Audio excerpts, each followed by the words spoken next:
really glad you're here and have joined us this evening. I think we're in for a real treat.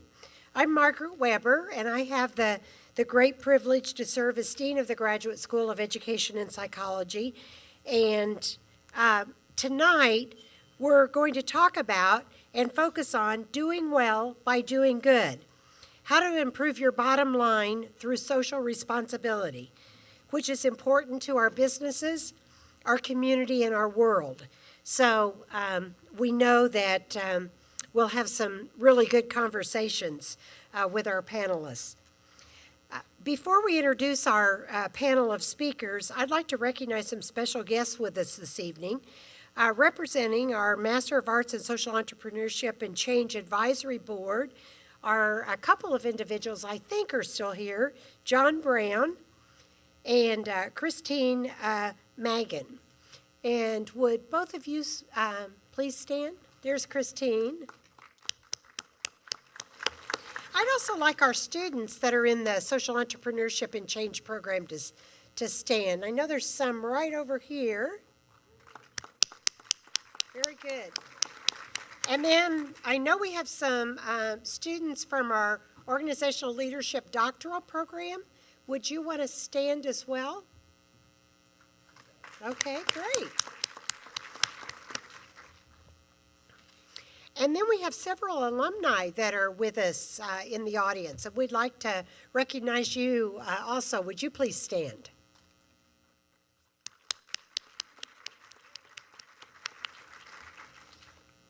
And then I'd like to add a special welcome to the Culver City Chamber of Commerce and the Santa Monica Chamber of Commerce.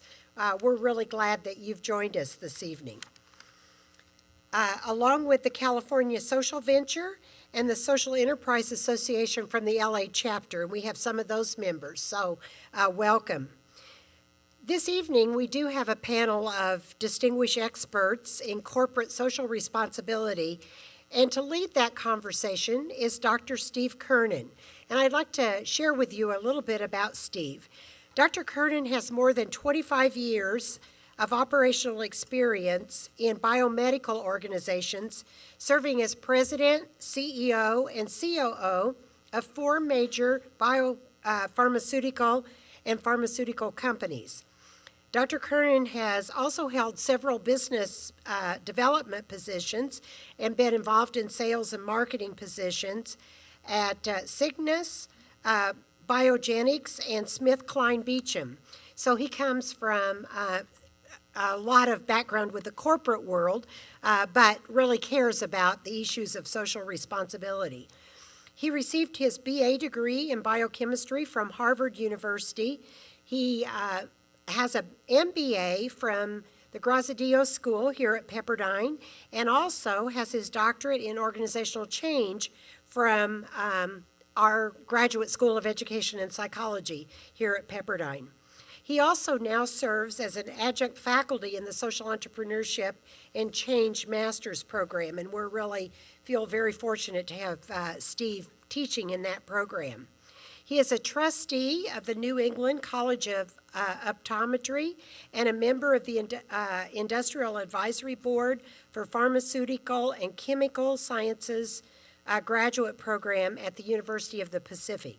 So please join me in welcoming Dr. Kernan.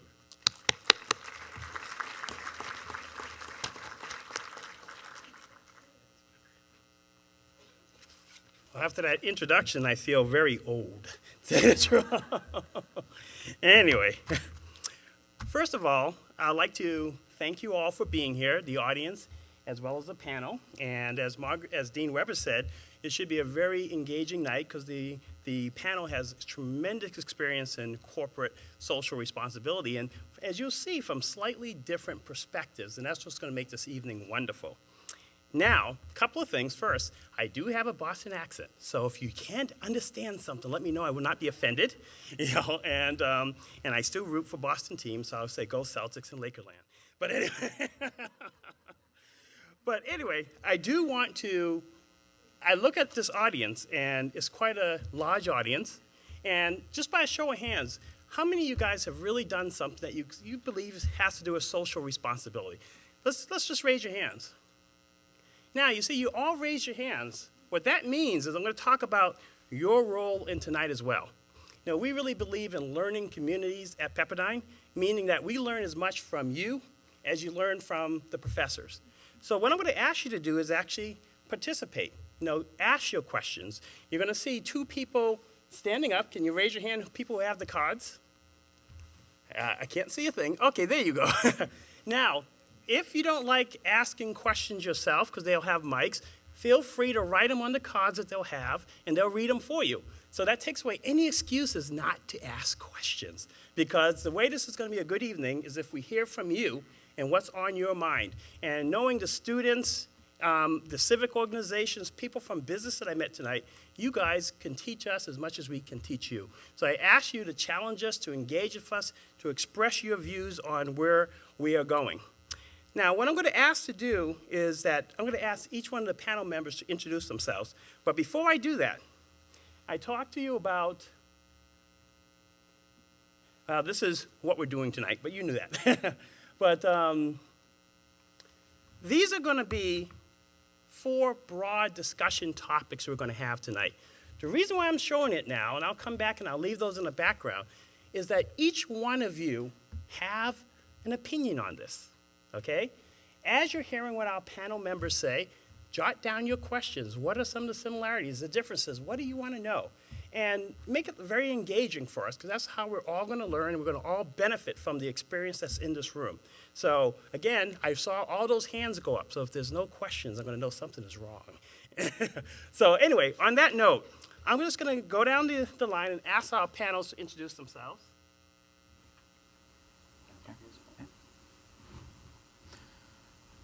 Good evening. My name is Rick Crandall, and I'm the Director of Sustainability for Albertsons in Southern California.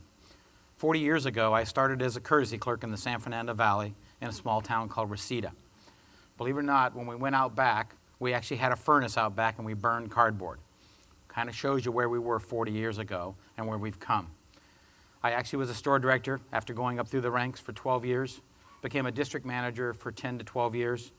Then I went into a project called Six Sigma, special assignments, and I did a lot of environmental projects. And our company was so impressed with the environmental projects that we took on that we actually created this position that I have today. I served 249 stores here in Southern California, 18,000 associates, and I also work on the environmental steering committee for all of SuperValue. What is SuperValue? This is SuperValue. SuperValue is a Fortune 500 company. They're number 61 as of last year, $40 billion in sales. Revenues aren't always where we want them to be, so I'm not going to be too proud of that from last year. But as you can see from the banners across the nation, we have 1,107 stores in 38 states. We have 185,000 associates, and we actually have an independent wholesaling company that actually services 4,000 independents across the nation. We also do military bases, and we have an international unit. And that's who I am today. Thank you.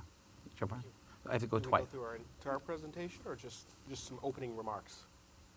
You can go through the next question will be corporate responsibility. It's up to you if you want to show the video now. I'll just give you. Okay.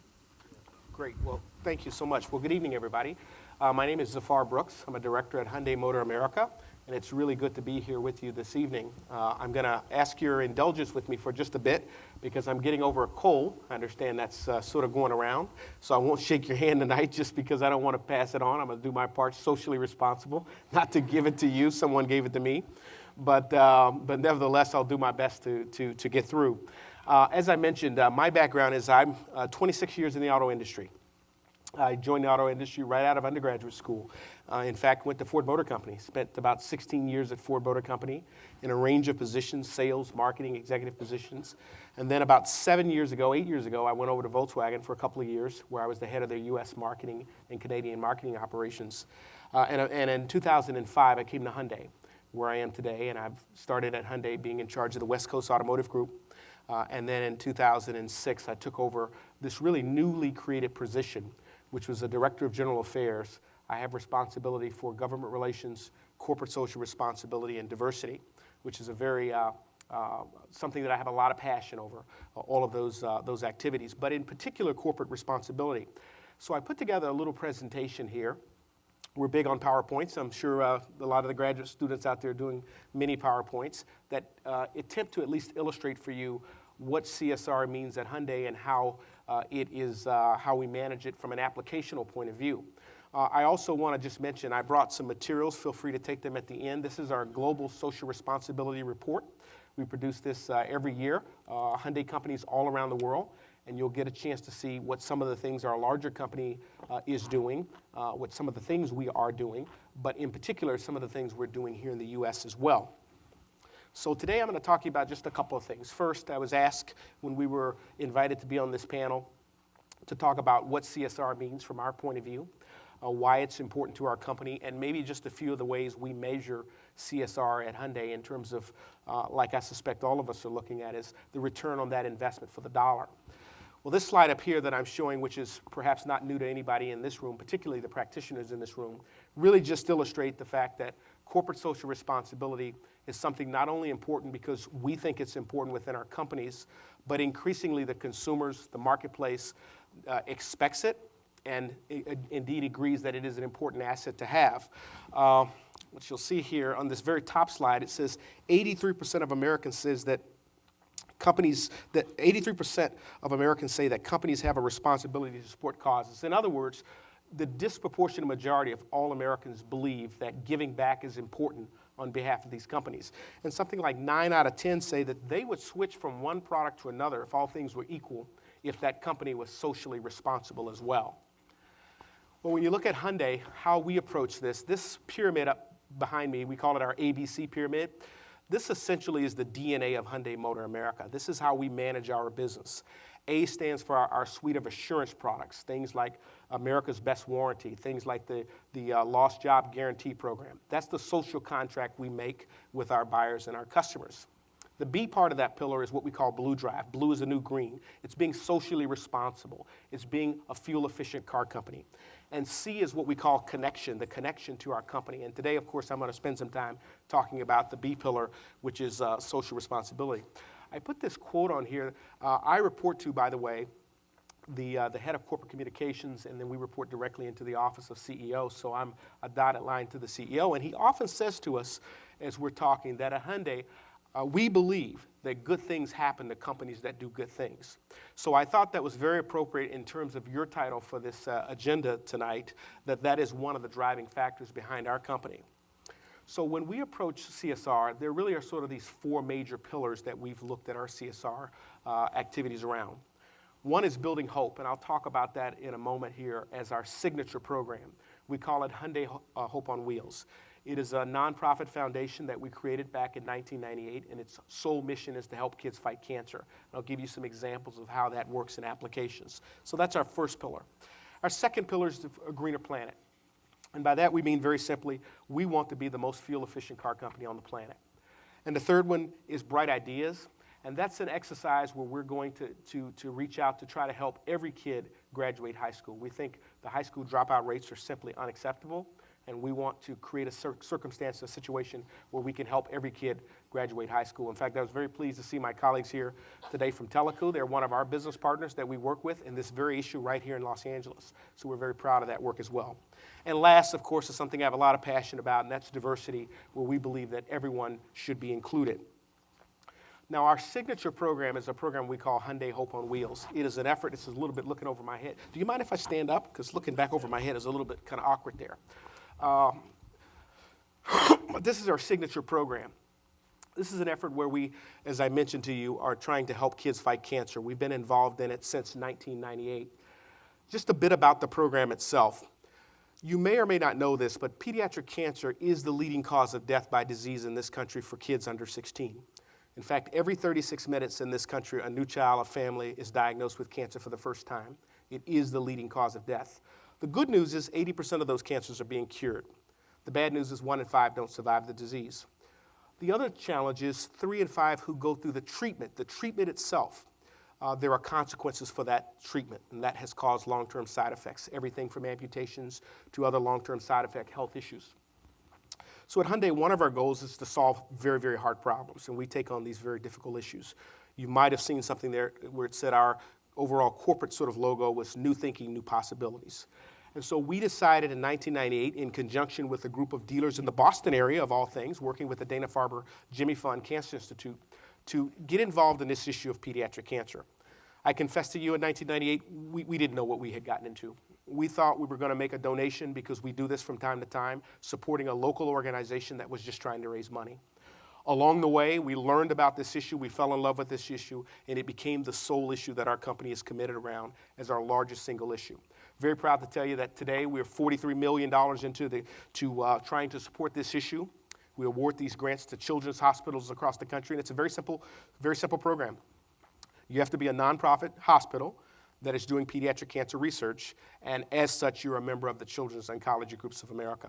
If you are, you apply for the grant. We have a panel of 10 doctors around the country that review those grants, that evaluate them, they score them, and then we award the grants in two categories, a category we call the Scholars Grant and a category we call the Hope Grant. Now, furthering that work this year, we awarded the biggest grant we've ever awarded in our history, and I'm very pleased to tell you that it was right here in our own community here in Los Angeles in the Orange County area. I was remiss in the beginning when I started to talk about who Hyundai is. Our U.S. headquarters is in Fountain Valley, California, in Orange County. It has been since we came in the U.S. in 1985. So we're very proud of our California roots. We were very pleased to award a $10 million research grant to the Children's Hospital of Orange County this May 1st this year. And it really will underwrite a 5-year project they're doing around something very cool with genomics medicine. Now, thank you very much. Thank you. Thank you. Some of you may have read about that or seen it in the paper. Now, I'm a marketing and sales guy, so I'm not a scientist. I can't get into the specifics about some of the very cool work they're doing. But what I can tell you is they're taking a look at the DNA and really understanding, trying to sort of reverse understand what is really going on in the cell of a kid who is diagnosed with cancer. And we are so excited about what the potential of that work could do for this community, not only in Southern California, but certainly in the cancer space overall. In terms of one of the things we did with cancer, and tonight I'm wearing my pink tie and a handkerchief here out of respect for women's breast cancer. Thank you very much. There's a few breast cancer supporters there. And we think that's a very important issue. But if I said to you, I do this little word association game, if I say to you pink ribbon, a lot of people in this room might think women's breast cancer. If I say women's breast cancer, a few of you might even think Susan G. Komen. And even more of you might even think that October is Women's Breast Cancer Month. But when I talk about pediatric cancer, people go, okay, I get it. I guess kids get cancer. When I talk about a gold ribbon, maybe not so many people know that that's it. When I talk about September's Childhood Cancer Awareness Month, maybe few of us know about that as well. But it is singularly the thing that kills more kids in this country than autism, than heart disease, than asthma combined. And it is an important public health issue. So we took this on last year, and we created a campaign for the month of September to bring awareness to this issue. And we called it Help Hyundai Give Hope on Wheels. Now, I told a person this evening I talked to, we are a grant-making organization. We're not a fundraiser. So about 99% of the money we award is self-generated funds. We don't really take donations. We have a process to give us donations. You can click on the website, but of the $20 million or so we'll give this year, maybe $40,000 will be in donations. We're proud to offer the opportunity for people to support us, but we really aren't out doing hardcore fundraising. The point is, during the month of September, we went all around the country to bring awareness of this important health policy issue that is affecting so many of our kids, our future. And these are just some of the images.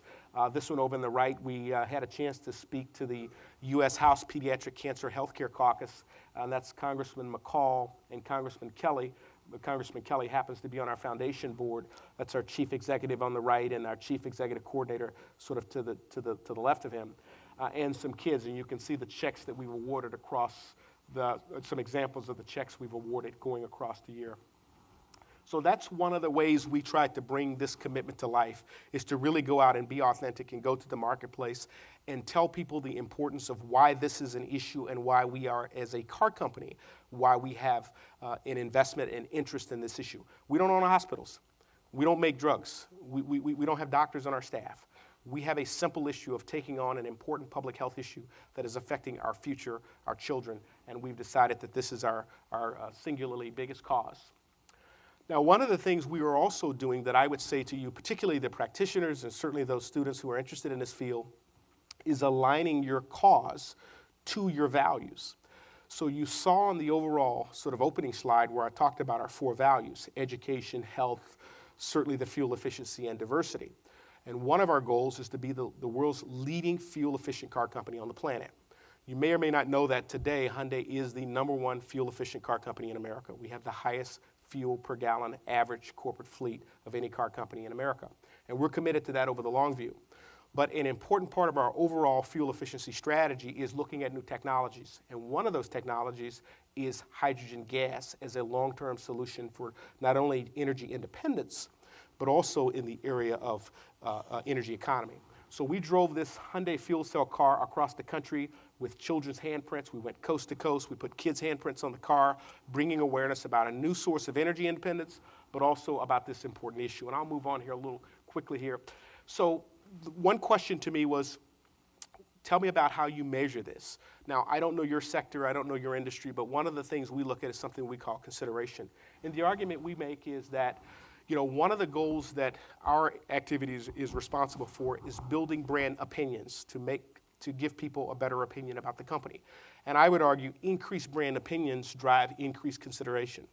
And increased consideration then leads to the potential, anyway, for increased sales. And just to give you some examples of sort of how that worked, there are many ways you can measure this. This is what people are saying in social media, for example. And we can leave these slides back for somebody so that you can see these. I won't read them all to you. But people are talking in terms of social media about our company, for example, during September and the work we did. This is some actual metric data from an organization called Hall & Partners, and I'll just call out 2 of these to you that you may be able to read. One of these says, this is some data they measured some customers about the impact of advertising, and this one here that's about 4 from the top, that's highlighted in yellow, 53, it says, it increased my interest very much, 52%, the average was 41%. My opinion about Hyundai has significantly or somewhat improved after seeing this advertising, 72%. And the advertising they're talking about is we ran an ad. We did something very novel. We ran an ad about pediatric cancer. We never showed a car. We never said anything about buy a car from Hyundai. We just talked about this was an issue that you should be aware of. And it was one of the highest rated ads we've ever run in the history of the company. This is the results on social media. Again, a lot of slides, a lot of charts here just to show that it drove social media for us on Twitter and otherwise.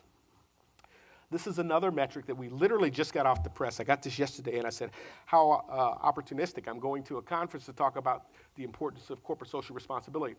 Now, in my industry, there's the various car companies, Honda, Chevrolet, Toyota, Nissan, so forth and so on, and we measure everything. We want to know what those guys are doing, and they want to know what we're doing.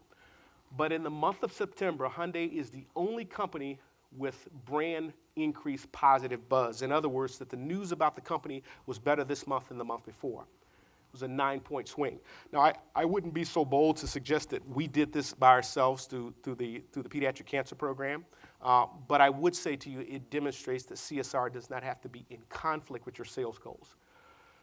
In fact, these are some of the stories and things that were created as a result of the work we were doing out there during the month of September. And you can see it was quite, something like, 110 million media impressions. But really the other news is that during that same month, our retail sales business at 46,600 sales was up 14%. Again, the CSR activities did not contradict our retail sales goals. So I would just leave you on this sort of thought here. My recommendation for those who are involved in this work, and it went away, but maybe I pushed something. What did I do? It's my way of saying I went over my time. But so maybe we're going to play the video now. Is that what we're going to do? So I brought you the video, so if you didn't see the commercial, you can at least see what some of the people had a chance to see. And we aired this on national TV during the month of September. It aired during the pre-games of Monday Night Football, but it also aired pretty broadly. So maybe the commercial's going to come on. Can we play the commercial? We'll come back to this.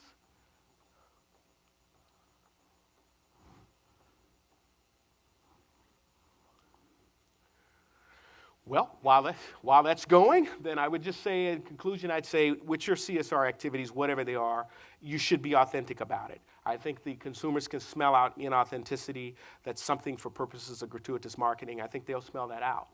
Second, I think remind people of why this is important. There's a lot of causes out there. There's a lot of things. There's smoking and non-smoking. There's gaining weight and losing weight. Why is your issue an issue that someone should care about? You really have to be able to articulate the issue clearly and explain it to people so that they understand. I worked for a person one time who used to tell me, take those butterflies out of your stomach and put them in the next person's stomach. Get them as excited as you are about the issue. And last but not least, inspire the change you seek. No one was doing a September childhood cancer campaign that we knew about, but no one said we couldn't do it. We just did it. And so, you know, Susan Coleman does a great job with the pink ribbon and telling people the story, and God love her for having done it. But we now are also wanting to be a part of the long-term solution, so we created this story. So please see the commercial. It's 60 seconds, and then thank you so much, and sorry for going over my time if I did.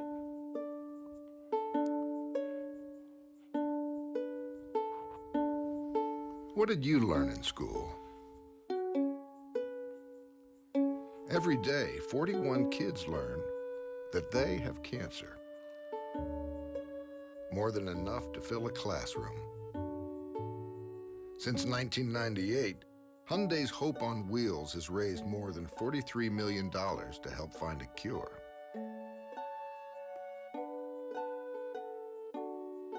In fact, your local Hyundai dealer makes a donation for every car sold.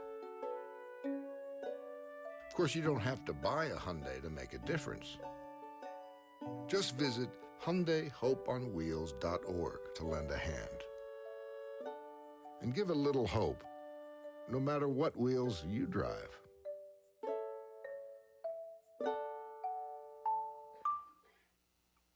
Thank you very much. I look forward to talking to you on the panel.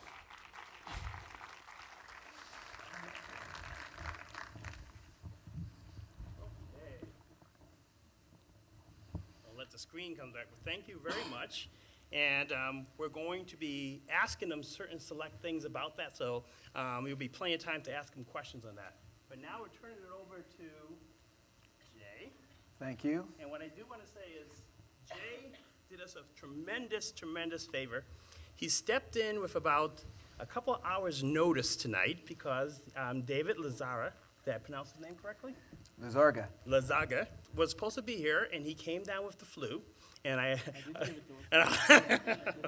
so Jay graciously stepped in, and I'm going to ask him to introduce himself, and then we'll go from there. So thank you for doing that. Very much appreciated. Great, thank you so much. And while Zafar didn't give us the flu, Hyundai has given us a lot over the years. They've been a key corporate partner for us, and we appreciate everything that you've done. Was that $43 million? $43 million. $43 million to pediatric cancer. Amazing. Once again, my name is Jay Bell, and I'm with a company called TELACU. TELACU is an acronym. It stands for the East Los Angeles Community Union. And we are a self-sustaining not-for-profit based on the east side of Los Angeles. It's a pleasure to be here tonight. It's a pleasure to be part of this panel and to see the great work that Pepperdine is doing in the area of social responsibility and social entrepreneurship. I don't know how it is for many of you, but I know for me, I often had to separate the work that I wanted to do for my community or for causes that I believed in from the work I did to earn a living. Those were two separate things. You had a job, and then there were things you did to help because maybe that's just who you are. And in working for TELACU for the past 8 years, I've had the chance to combine those things, as many of us do when we work in the area of corporate social responsibility or social entrepreneurship. What we do for our jobs also can have a positive impact back on the community. TELACU sustains our social programs that we run through our not-for-profit through a series of 13 for-profit subsidiaries. So we are a not-for-profit. I'll draw your org chart right here into the lights for you. We are a not-for-profit that owns 13 for-profit companies. This is an innovative idea that came out of the war on poverty in the late 60s for us. When a group of union organizers from East LA were looking at the needs of the community and thought, well, how are we going to sustain this? How are we going to continue to provide? Federal funding cycles go up and down, things change, we don't know if we'll get grants. How can we get a sustainable model? And I don't know if the word social entrepreneurial existed then, but these were community leaders who decided they wanted to be in control of what happened next in their community, and they saw the answer in business. We often call ourselves community capitalists. And we've believed over the years that the best way to impact the poverty and despair that we saw in the East Los Angeles area was through the creation of businesses that serve the community and through the surplus or profit then provide social programs. We believe that the greatest good that you can do for an individual or for a family is the creation of a full-time job. Probably at no time is that more relevant than today, but that's been our view for a number of decades now, that a good paying job with benefits can change a family and can change the individuals in that family. We also believe that our social entrepreneurial model offers a different model for business than the corporate shareholder model. We do see a lot of attacks today on the corporate shareholder model. And as those conversations continue, we see the social entrepreneurial model, which we've practiced, as an alternative to the corporate shareholder model. Over our 42-year history, we've grown into an enterprise that we have currently $700 million in assets, $120 million a year in annual revenue, and employ over 1,000 people. Our core businesses include a real estate development company, an FDIC-insured bank, a construction company, a construction management company. We own a great restaurant. If you're ever in East LA, please come by. And I think if you show my card, it's 2-for-1 drinks between 5 and 6 on Thursday afternoon. And we also develop industrial and commercial and affordable housing. We currently have developed over 5 million square feet of commercial and industrial property. We have over 4,000 units that we've developed of affordable senior and workforce development housing. We've done hundreds of single-family homes for first-time home buyers, and we've constructed over $2 billion in schools and made over $3 billion in loans to small and medium-sized businesses through our Community Commerce Bank that is a wholly owned subsidiary of TELACU. And not only do our companies create well-paying jobs, they also provide needed products in the community as well as services. And I'd say in closing, most importantly, our profits generated at this for-profit level are what we use to fund our not-for-profit activities. Central to that, and probably most relevant for tonight, is our Education Foundation, which Hyundai's been a long-term partner for us on that. We provide annually full scholarships to over 500 students from our community, and along with those scholarships goes the supportive services needed to ensure that 100% of our students graduate. That's been our goal, and we've achieved it for the past 15 years of our program. We also we saw that just working with students when they get to high school graduation to college wasn't enough within our community. So now we have programs that start all the way at the middle school level, work their way through high school to prepare students for college. It's a pleasure to be here tonight. It's a distinguished panel. We thank you. It's wonderful to see the students. As you listen today, please remember the future is unwritten, and what we talk about today, you'll be in charge of what happens next.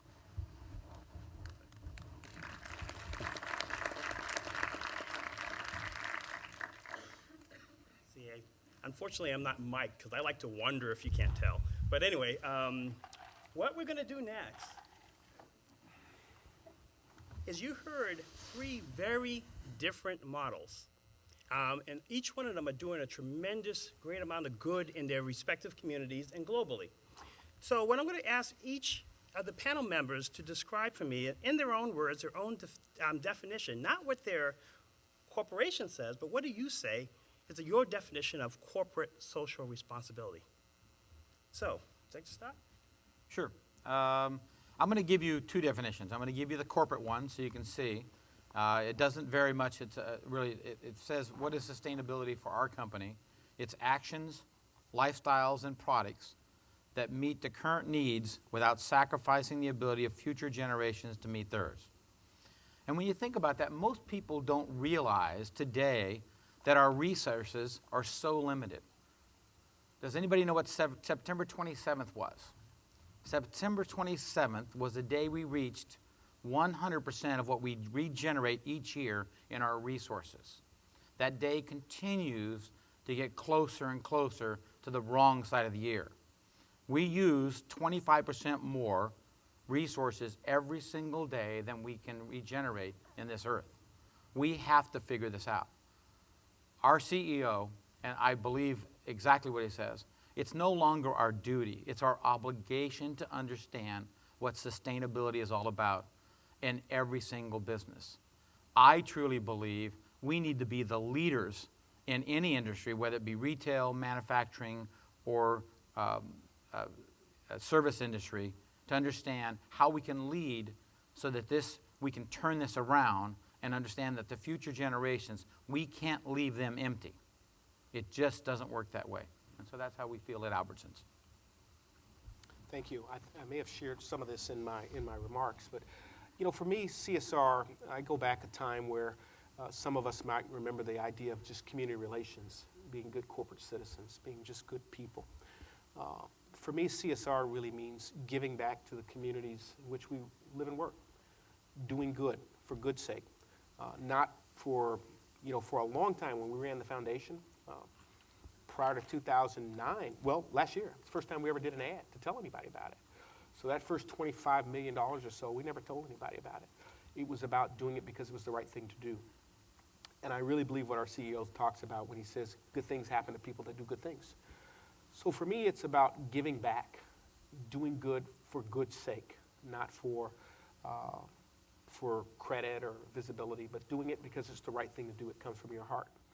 At Hyundai, we want to be a company that helps improve society. That's what the corporate story would be. Our global chairman talks about becoming, sort of the most loved car company. In other words, for him, it means being a company that understands that it is a part of something larger societally, and that we have a voice in that overall societal issue. So that's how I would describe it.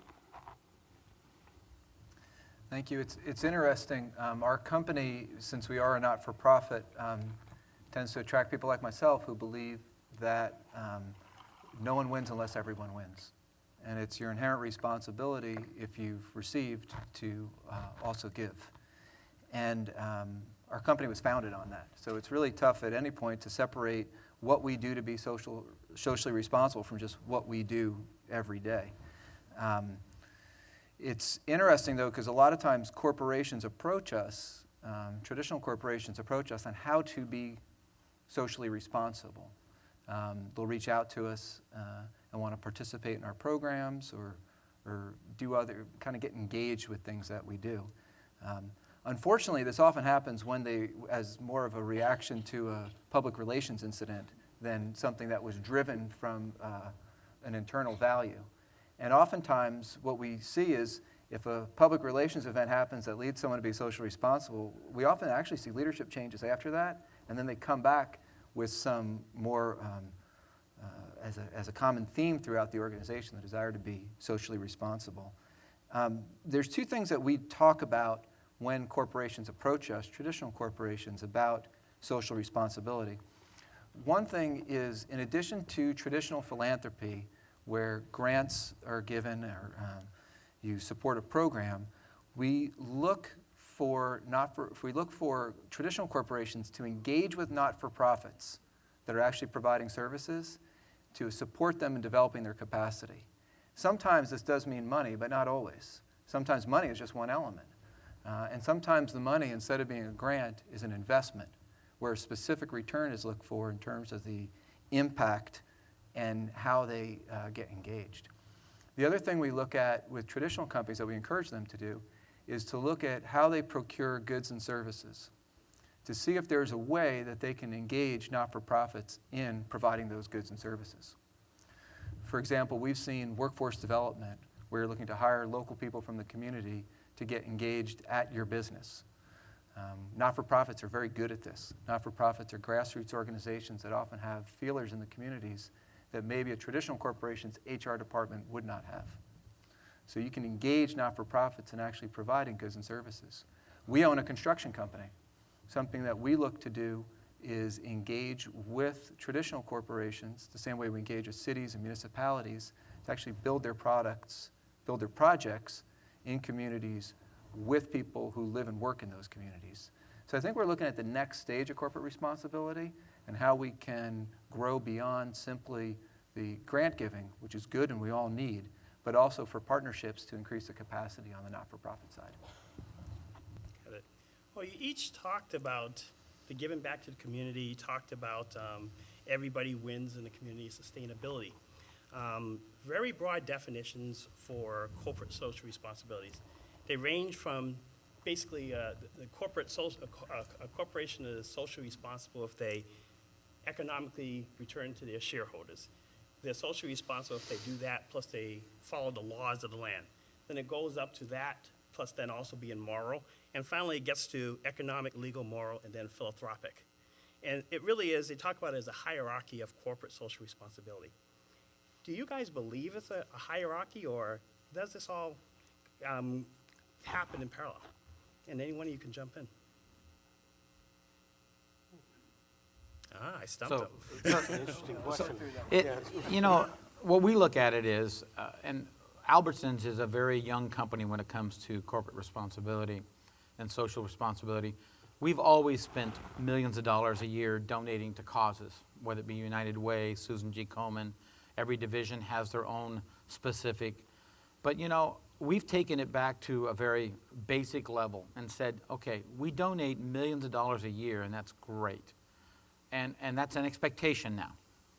But what we really haven't done is looked at within ourselves as a company. And we have to understand where we have to give back by our operation every day.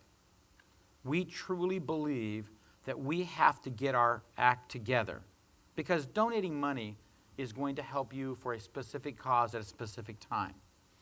But the fact is that last year we announced the 2 first zero-waste stores, markets, in the United States. Was a big step for us. We really believe that's our goal. All 1,100 stores should be at zero waste. That's giving back more to you every day in society by looking at the resources we have. We hope to announce this April that we'll have 100 stores in Southern California alone that are zero waste to landfill and incineration. Find another company that looked within themselves and become a leader that way. We'll still give the money, but I think we've gone backwards and said, okay, let's start from the beginning again. Within the organization, we have to understand our obligation and our social responsibility to do business correctly before we can go out and say to you, socially, we're now doing the right thing just because we're giving you money.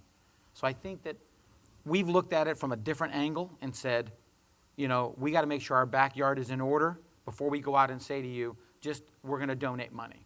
And that's what we've looked at, and that's where we're taking that level to today. Hopefully a year or two from now, we'll be able to look at that pyramid and say, now we can understand where we belong in society as far as the donations back into society itself. Yeah, I'd build on that, echo everything you said. For me, it comes back to your values. What do you value as a company? And having a clear vision about the long term of where you want to be as an organization. Indeed, giving back through philanthropy programs like our Hope on Wheels program is a tangible activity we can do. That's tangible. We can give back a portion of the treasure.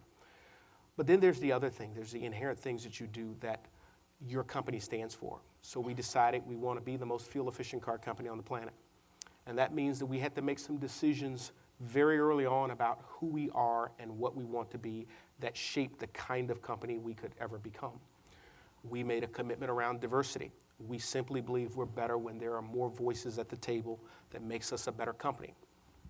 Some of you may know the story. I may have this a little bit wrong. It wasn't our company. It was another company. One of the reasons they were 4 doors on the minivan back in the early 80s is because there were a group of women engineers that talked about the need for that 4th door behind them to access for their families. It's just a better company because there were different voices at the table. So we think that it's about the values, who you are as a company, what you want to be, and how you intend to get there by using your resources smartly, but also by using your resources responsibly. So we're doing some innovative things around engineering. We're doing some innovative things. This fuel cell car we drove across the country, the little secret is there's no fuel cell infrastructure. So once Joe Foster and I left Southern California, there was nowhere to fill the car up. The whole idea was to cause the debate to happen, that here's a technology now where industry is actually ahead of the technology, but for the infrastructure, this is a technology that we could be accessing. So we sort of had to make our own fuel along the way. We had a makeshift fuel pump, and we had to buy hydrogen cylinders and a gas thing, and we created it. But the whole idea was to demonstrate that this is something that can be done today, and that this is something we, in service of our long-term goal of improving our fuel efficiency, we announced that we would be 50 miles per gallon fuel efficiency by 2025, ahead of anyone else. If we're going to get there, we got to take on these big, bold ideas. John, our CEO, John Krafczak, often talks about, at Hyundai we set goals we don't even know how to get to. But that shouldn't stop us from dreaming. That shouldn't stop us from imagining what success could look like. And I think that's in service in part of our social responsibility mission as well. And we see social responsibility as being of paramount importance. And we've talked a little bit about the sales side of that people want to buy things from socially responsible companies. I'd rather buy Paul Newman popcorn than Orville Redenbacher popcorn. If you got the choice and you're going there, you want somebody who's doing the right thing and recycling their profits. So we see the impact on the sales side, and I think it's demonstrable. But what's interesting, something that we're seeing, it's a trend coming through our scholarship program, is that our students, and we have 500 students in the program, and these are the best and brightest kids from our community. Very few want to go into business. They don't want to study it. They want to be teachers. They want to be community organizers. They do not want to go into business. And our whole model is based on businesses supporting not-for-profits. It's a little disheartening to us when they say, man, we don't want to be in business, but we're businessmen, and it's very confusing. Because they don't see the businesses that they engage with as being responsible members of their community. They don't see it, so they don't want to do it. And this is a huge loss on the operational side if that talent pool is not coming into traditional corporate America. When you've got the best and brightest kids, most of our students are bilingual, bicultural. They're exactly what a mainstream corporation wants. That's who they want to come work. They really need that gap filled within their organization, and they don't want to go there. Now, as I hear more about the kind of the internal framework and the thought process, I know those things, not just on a sales standpoint for your end consumer, but from a hiring and operational standpoint, those things are going to be necessary, I think, to attract the next generation of key employees as a company. So in terms of it being paramount, I see it as an operational requirement to attract people on the HR side in the future. Great. One more question to the panel, then I'll open it up for a couple of questions from the audience. I heard the term diversity by Zafar mentioned. What if I said that my corporation is socially responsible because I internally focus on diversity, product quality, and hiring? So I heard a lot about the external focus of it with community and environment. What would you say to that? Is that being corporate social responsibility if you look internally as well as externally? Are you saying as opposed to? Oops. Oh, Correct. We that was talked me. a lot about external things such as the community, the environment. Sure. Talk about the internal. How does corporate social responsibility play out internally? Well, if I might just comment a bit on that. My colleague here talked about talent, recruiting talent, top talent. It is becoming the price of entry. People these days want to not only buy from companies that are socially responsible, but people these days want to work with companies that have a responsible enterprise as well. We've created something in our company called business resource groups. They're not unique. Some people call them employee resource groups. We happen to call them business resource groups. We have a women's resource group. We have a millennials resource group right now, and we're going to be expanding as well. And these are ways for these communities of interested persons who have similar ideas to work together on business projects for the benefit of growing the company, and they get to work on very specific ideas. I'll give you for example.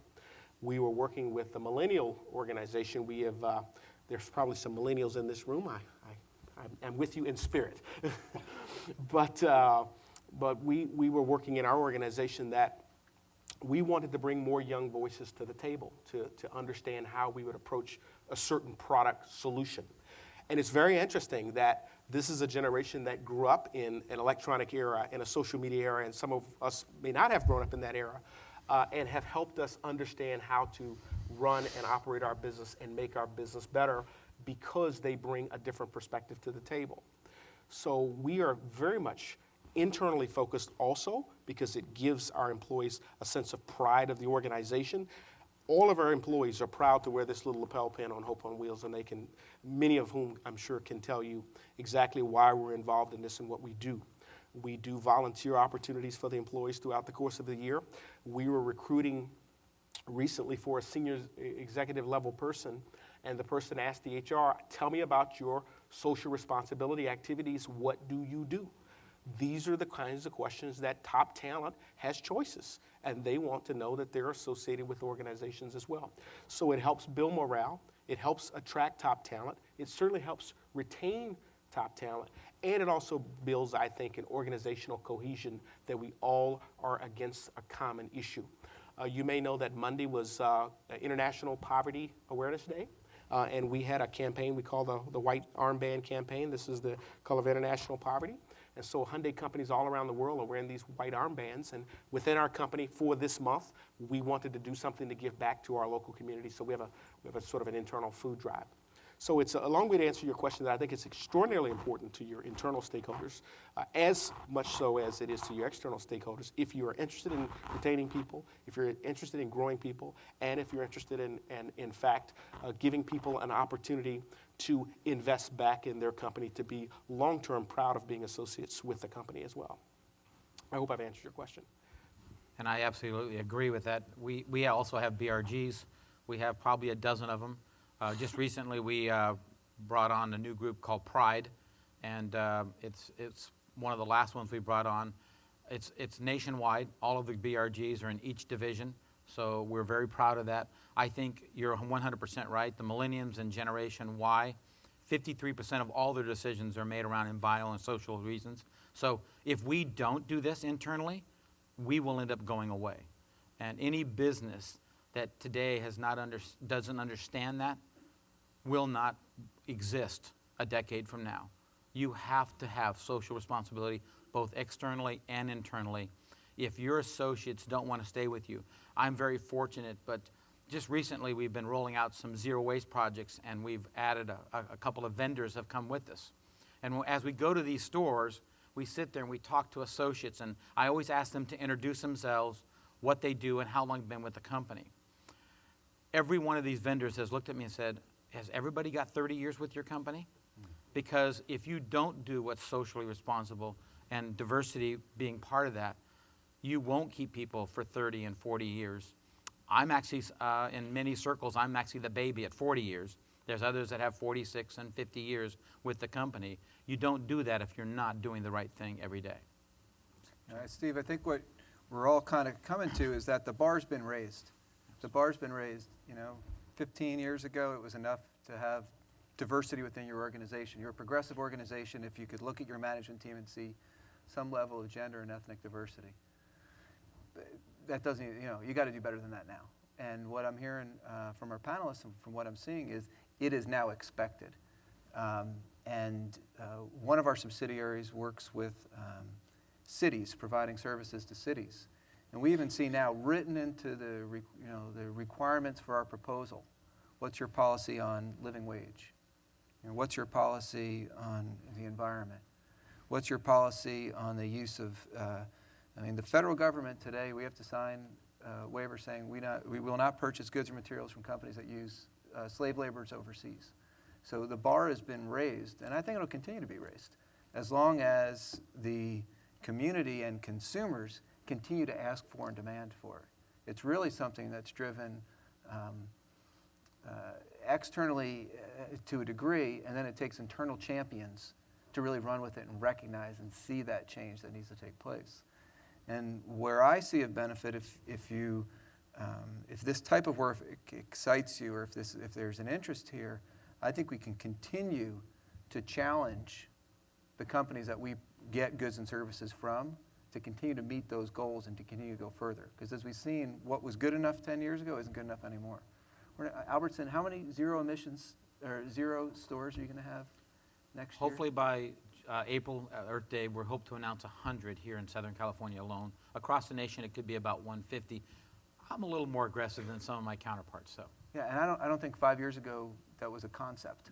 Last November, we announced the first two Right. in the United States, And we would have been the first in North America, but Walmart announced one in Canada last year. So Snuck one in on they you. snuck But one it's- in. yeah, We tried hard to beat them, Yeah. but we had to make sure the numbers were right. But We there's- actually were diverting 95 and 96% of all of our waste stream at those 2 stores in Santa Barbara. So it's snowballing, I would say, is the effect that I see. Our right goal is to have all of our stores, all 1,100 of them, by 2025 at 0 waste. now. It used to be enough to say paper or plastic. Yeah, You know what I exactly. mean? So, yeah. If I might just add one other thing to that too, is not only is it, you talked about internally with our employees, but you made me think about our suppliers and our vendor partners. So in this case, we have about 815 dealers across the country. The secret is the Hope on Wheels program is purely voluntary. Every single dealer in the country donates to the Hope on Wheels program based on every car they sell.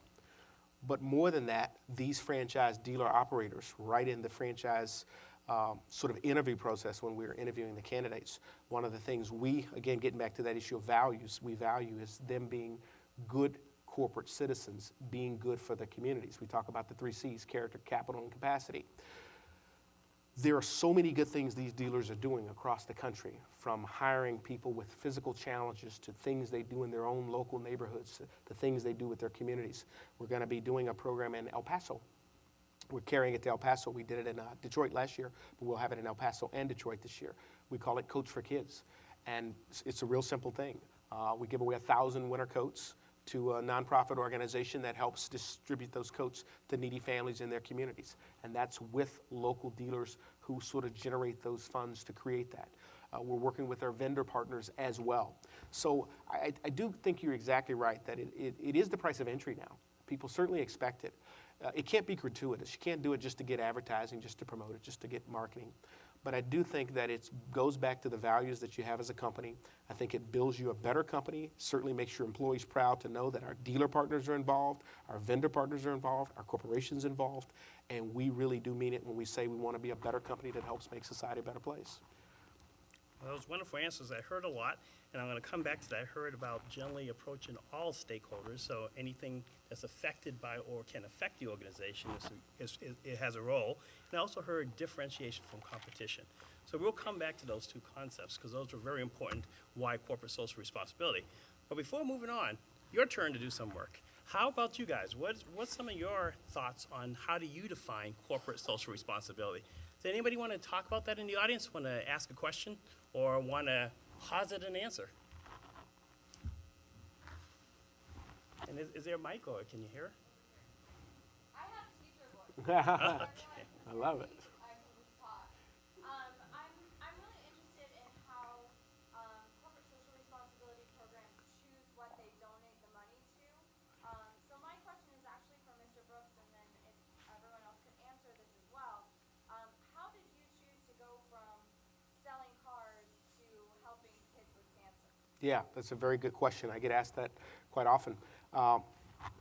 By the way, we do have a website, HyundaiHopeOnWheels.org, and you can go on the website and you can hear our story and learn about our program. So for us in 1998, we had a dealer, and he's still a wonderful, dear friend of mine today. His name is Tom O'Brien, 77 years old, good man. He lives in Massachusetts, right outside of Boston, and was just doing fundraising for the Dana-Farber Jimmy Fund because they raise money every year for their childhood cancer research campaign. Tom had the good presence of mind to come to the local region, which is in New York for us, to a man called Mike Tassi, and said to Mike he wanted Hyundai to match those funds. We did so. We do that often. We encourage our dealers to be active in their communities, to be active participants in the vibrancy that is their fabrics that are their communities. And so it is not uncommon for someone to have come to us and says, would you be involved? What we didn't know in 1998, in full confession, is that we were going to fall in love with this issue. We didn't really understand what this issue was. But once we understood the significance of childhood cancer and its impact on us societally, and one of our, going back to our value statement at Hyundai anyway, new thinking, new possibilities is what we talk about, which is taking on these very difficult problems and finding solutions that make society a better place. We just understood instinctively that this is the kind of problem we want to help find. You know, and 40 years ago, I'm a little older than that, but 40 years ago when a kid was diagnosed with cancer, it was a death sentence. It was a 0% survival rate. Today, about 80% of these cancers can be cured. My doctor's friends tell me that in our lifetimes, it could be a curable disease. I think cancer will always be with us, but it could be a curable disease. So we believe that through research and through donating these funds to the institutions that are doing the work, we can help be a part of the solution. And that's something we're passionate about, is finding solutions to very difficult problems. And we're passionate about working with our franchisees to help give back in their communities. The second part of your question was, how do we choose our issues? We have our 4 priorities: education, environment, now I'm drawing a blank for my coal. Education, environment, healthcare, and diversity. And we do something with safety. We do a driver safety program. So long as it falls in those 4 categories, those are the things we invest in. We can't do everything. No one can. We have limited resources. So I do get calls sometimes from some very passionate people who want to do something that's very passionate. And God love them for it. But if it doesn't fall within those sort of core 4 characteristics that we look at, education, healthcare, environment, and diversity, then we have to decline them. But we often can find a way within those sort of 4 big buckets to give back. And then we have an internal committee, which ultimately includes the CEO, the chief financial officer, myself, and our chief executive coordinator. We all review them as they come in, and we all sign off on them, and then that's how they get funded and approved. Any other panel members want to talk about what you do in your organizations? So SuperValue being a very large company across 38 states, we've over the years dabbled in every cause probably you can imagine. So what we've done over the last several years is we've tried to hone it down a little bit so that we can make a tremendous impact in the ones that we choose. So at the corporate level, we choose several. That is as simple as United Way, City of Hope, and maybe Susan G. Komen. Then at the banner level, which is, you saw the banners up there, each area will be able to choose another local community effort that they want to get behind. And then we allow our 1,100 store directors, we call this hyper-local.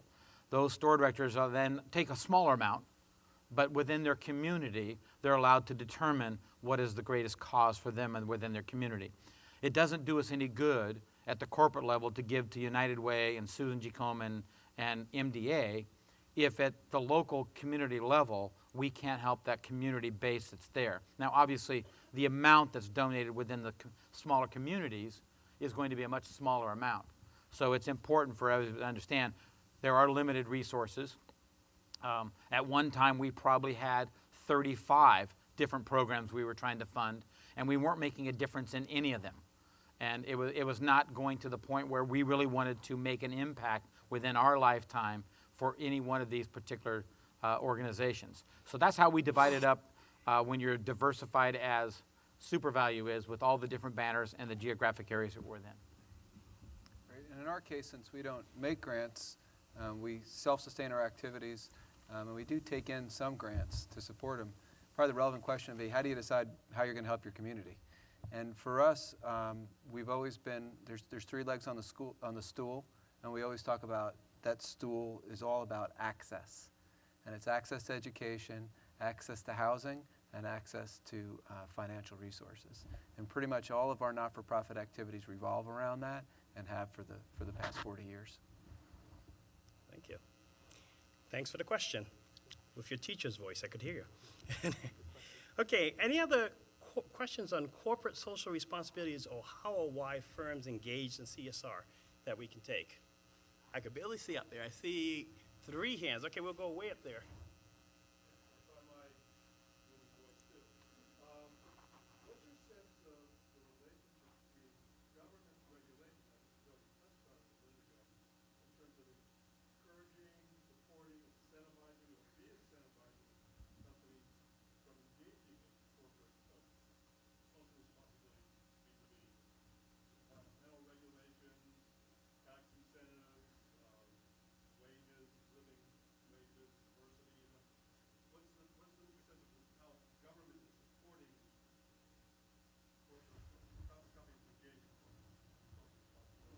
Sure, I can start on this. It's very interesting, and it's an area we operate in with our subsidiaries quite frequently. There's different rules and regulations around supplier diversity, and supplier diversity typically on the private side deals with either the ethnicity or the gender of the majority owner of the company that's doing business. But this is one area where the federal government has actually been progressive.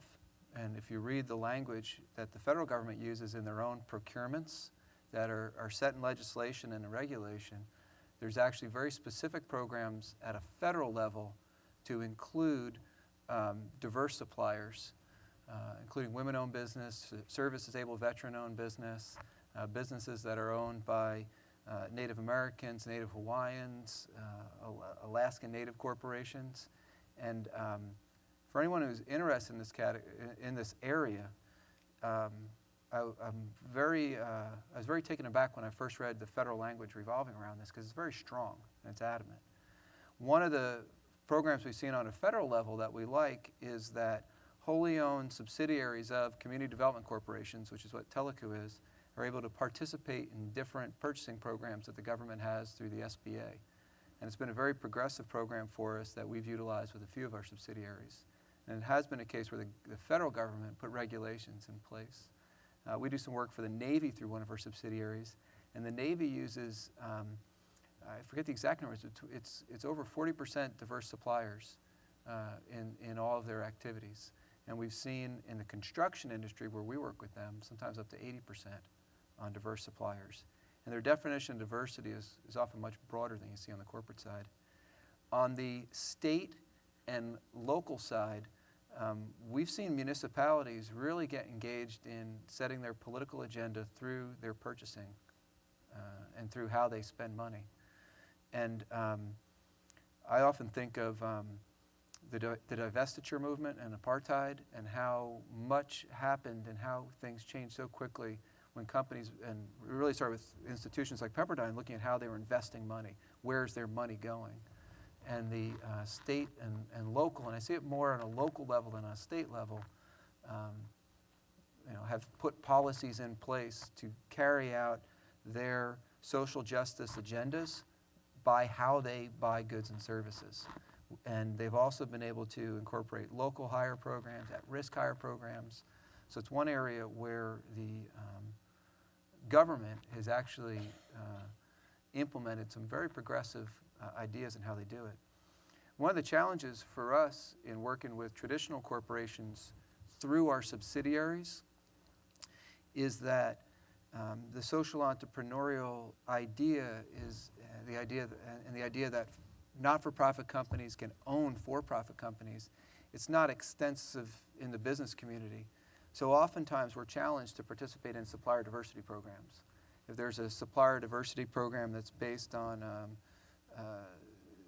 certain classifications set up through Minority Contractors Association or other programs, we can't qualify because at a wholly owned subsidiary of a not-for-profit doesn't have any ownership. We all own it. It's owned by the community. So there's no ethnicity or gender or race attached to the owner. So one thing we've been looking for is to try to take some of those models from the public sector and see if we get them applied over to the private sector so we could actually, through our subsidiaries, provide goods and services to private companies, to shareholder-owned companies. Within your own communities, Santa Monica is a very progressive, I'm not as familiar with Culver Cities, but Santa Monica is a very progressive purchasing program and in how they do business. And I've often seen new requirements or new ideas come up from the community that City Council and others have adopted to make sure that the goods and services that the city is buying are coming from the type of suppliers they want to do business with. Yeah, so I'll comment on the regulatory side because I think my colleague has talked quite a bit about the diversity, which I could talk to in great detail if you'd like. But on the safety regulatory side, as you can imagine, in the auto industry, it's a highly regulated industry. Primarily things around crash, of course, things around fuel efficiency. And our great state of California, I think, has been sort of a leader in that area with the California Air Resources Board, of which we certainly actively work with. So there are regulatory and safety standards that impact our business that we certainly work closely with the regulators and the standards providers to meet. And many of those things, while the standards are set for the reasons they are set, often can be a benefit to us competitively as well. For example, there is a technology called electronic stability control, ESC. You may be aware of what ESC is.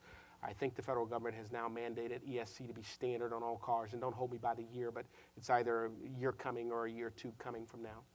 Well, we were one of the first car companies to actually not only move to that, we embraced that, but we had it standard on all of our cars such that it is now a standard feature.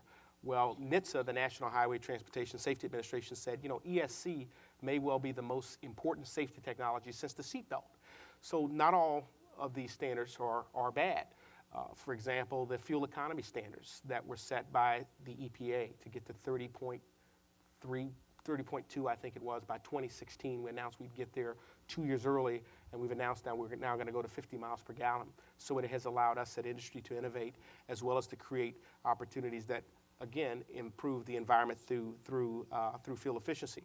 I think our issue is that so long as the standards are set, allow industry to innovate the technology that's best for it and not to pick the winner and loser. So there's going to be a lot of options out there in terms of fuel economy. There are some companies that are keen on diesel. There's going to be a role for biodiesel. There'll be a role for plug-in electrics. There'll be a role possibly for solar at some point in the future. There's compressed natural gas. And we believe, yes, there'll be a role for fuel cell electric vehicles. So we're not opposed to those standards. We think that those standards are important standards, allow industry to find innovative solutions to find answers to those problems. And if we're right, fuel cells are right, then the marketplace will reward us. If we're wrong, the marketplace won't reward us. So we are very much involved with those regulatory safety standards that, in fact, do also affect the environment. We're members of the Fuel Cell Partnership in the state of California. We're actively involved with the Air Resource Board. We certainly work with NHTSA in the administration in Washington, D.C. to comply with all of the standards, regulatory and safety that are required. So I'll keep mine. I'm going to do it in two different sections because it's a little bit different in the retail industry. When it comes to government regulations, for years in the retail industry, all of the supermarkets just stood back and said, okay, tell us what you want us to do. And unfortunately, when they told us what they wanted us to do, we had to implement something that didn't work within our industry. So it really was a struggle. So over the last few years, we've really gotten aggressive, and we wanted to be part of the solution. We wanted to be partners with government agencies. Give an example. Everybody knows about paper and plastic and all the ordinances. LA County announced last November their ordinance to ban plastic bags in the unincorporated area. I spent 3 years on their task force through their environmental impact study so that they understood how it was going to impact our business. Believe it or not, other retailers wanted to stay away and just said, tell me what to do. I don't believe in that philosophy. I believe we need to be a partner within helping those new laws go into our businesses and understand how they impact the consumer. Because again, many laws impact the consumer negatively. It's not always a positive relationship there. So the only way as a business, we need to be on that aggressive front side and say, let's talk about the consumer. Just as last night I went to the Glendale City Council because they wanted to propose a ban. And again, if I don't go there, they may propose something that's arbitrary differently from the LA ban. So you're going to have patchwork of cities and different regulations. So we need to go there and say, look, let's keep it even so that people that work, live, and commute through different cities don't have to understand where can I bring my bag, where am I going to get a paper, where am I going to get a plastic, where's reusable. So that comes to regulations. So we as a retail industry are starting to understand we have to be involved. We cannot wait for people to implement laws in our industry. And as far as diversity goes, actually when it comes to suppliers and retailers, it's actually been the best thing that could have happened to us. We now work with local growers, local companies. You know, I remember when in East LA, the Homeboys created their salad dressings, and it was great. It's stuff within our community. So we've now had our store directors, we call it hyper-local. They go out into the community and find local diverse companies within the community. Number one, it reduces our carbon footprint when you buy local produce, sustainable farming. So we're doing all that today because it's the right thing to do, and it is the right thing for business. So from that standpoint, we separate the two. We keep the legal and the government and city relationships on the backside so we don't impact our consumer negatively. But on the other side, when it comes to diversity and retailing and bringing partners in, it's the best thing we can do for our business. Well, actually, that's a good segue into the third question up there is the relationship of CSR, governance, and firm value. So one of the questions that a lot of us have, particularly those starting a corporation, is how do you integrate CSR into your organization? How do you do that? What would you recommend to this group of how to start? Well, I'm happy to share. Since I took over this position in January of 2007, it didn't exist before I took it over. There were different organizations within the company. HR had a piece of the responsibility. PR had a piece of the responsibility. But we really didn't have anything that was sort of structurally corporate social responsibility that lived in one department. Some of the things, at least the lessons I learned, I can share that and let you be your own judge if these are things that you want to implement. Is first, I had to go around to get a sort of common sense of what it meant for everybody in the company. What did it really mean to be a socially responsible organization? I talked a little bit about in my presentation, which is this idea of making sure people understood clearly what it was that we were going to work on. And I reported it out often. I tell you, I felt like a broken record sometimes when I would talk about the Pediatric Cancer Program initiative, for example, and I thought to myself, maybe I'm talking about this too much. Maybe people don't really know about it. But the truth of the matter is it might be a lot to you. But remember, a lot of people are involved in so many different things that they may not have heard this issue. They may not have really understood this issue. When I played that little word association game with you earlier today about the pink ribbon and Susan G. Komen, those are the kinds of things you, over time, talk to people about so that they understand clearly why we as an organization have decided to invest in this work. So that's one of the things I had to do early on, was to explain to everybody what we were doing, ask the questions about what other people thought about what we were doing, and then to make it sort of understandable, bite-sized pieces so that people could be involved in it.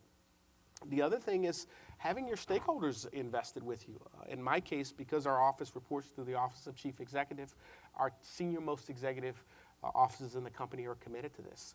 And it's in our overall corporate business, what we call the pyramid. It's the corporate business pyramid. It's right in the pyramid among our overall business imperative, and that is to be a leading company in the area of corporate responsibility. The reality is what gets measured gets done. And so it's on performance reviews, and as a result, it gets done. Not only because we're committed to it, but it also gets done because people understand that there is a piece that they are responsible for as well. So those are just some of the early learnings I had, and I'm happy to add more if there's any specific questions about that. Okay, from our standpoint, I'm going to have to be really honest with you. We've done a terrible job. So I don't know that we're even close to being where Hyundai is today. I think we've looked at it, we've only had our environmental department and social responsibility departments a few years. And honestly, we're not even close to where we should be. I'd love to be able to give you some great lines, some ideas, but I'll tell you, we haven't figured it out ourselves. So we need to engage our associates, engage our customers, all the stakeholders. We've done a really lousy job over the last decade or two. Our commitment, though, is that the future we will have that engagement at every single level within the company. Just recently, I've been training in some stores. Over the last 8 weeks, I've trained in 106 stores, certain programs to get to zero waste. That's probably the most engagement we've had at any single level within the company. But it took me 8 weeks of being out of my office, doing nothing but training with associates, one-on-one, with the people in the stores, and we've never done that before. So shame on us as a company. We give you a learning card, you go on the computer, and that's not the engagement we need. That's not the social responsibility, corporate responsibility we should have at a company of our size doing $40 billion a year. Again, putting your money where your mouth is not giving a check to somebody. It's making sure they understand what that check's all about and where it came from. So, again, we're not where we need to be, and in many areas it's kind of embarrassing with a company that's got a history of 125 years in the industry. So, Let me just build on that a little bit. You know, we're certainly not perfect. I don't mean to imply we're perfect. We got things we're I learning. think you're good. To be sure. I like we got it. a lot of things we're learning. But something I would recommend to you is make mistakes. Yeah. I tell you, when we started this in 2007, I had this expression, I call it tickets and tables. And for me, what that meant is everybody who would call me wanted to sell me a table to some dinner, and we would buy the ticket to go to the dinner, and we put it in the book and say, we're doing CSR. We don't really do that so much anymore. You said it earlier on, it's making an impact. How does it make an impact? We got alliance around those 4 priorities, and that took some conversation and some dialogue. Then once we got alignment around those priorities, we then decided, how do we best offer our voice to make an impact? I remember sort of a seminal meeting we had with 3 of the doctors around the cancer program. I just continue to use that one. I'm happy to use some others. But we said, you know, we've been giving this money away, and as I said, we've never talked about it. We never advertised it. How's the money being used? What are you guys doing with that money? By the way, you know, we've given away a lot of checks. How does that money actually get used? Because we don't even ask for a report back. And that then begot us to redesign the program and create the Scholars Grant and the competitive contest and the doctors as the advisory board. And it's its own thing now. It's a full-on thing. But the point I make is, it's okay to get out there and try some things that what you're going to find out is, like I told you, we fell in love with the cancer program. We didn't know anything about it, but there's going to be some things you're going to find that don't actually work for you as well. We've been working with TELACU, and I'm very proud of an internship partnership we have with these guys who's doing some work. We're actually, David and I are going to be meeting here soon to do some other work around going down into the high school level. But it's okay to try some things so long as they're in service of the overall vision that you have. The overall vision of trying to make society a better place through education, through healthcare, through the environment, for us are our priorities. It gives me sufficiently the room I need to do a range of things within that. But what you probably won't see me do is bring a Miles Davis museum to LA. God love Miles Davis, I do too, and I would appreciate his music. But that's not in service of how we want to invest our money. You probably won't see us do something to help get people in space or space shuttles. That's just not our thing. It gives me the ability to say no to things, but it also gives me the ability to be incredibly focused on things we really want to work on as an organization. So I do challenge you, try a lot of things. We started, I got to tell you, I gained a lot of weight going all them tickets and tables. We went to dinners everywhere. I remember flying one time across the country, I won't say where it was, just to go to the dinner and to come back. And literally all we had on the table was a little one of these things that said Hyundai. And I came back, and that was one of the things that was in the brochure. And I thought, this is wrong. This is not what we intended by trying to make a difference.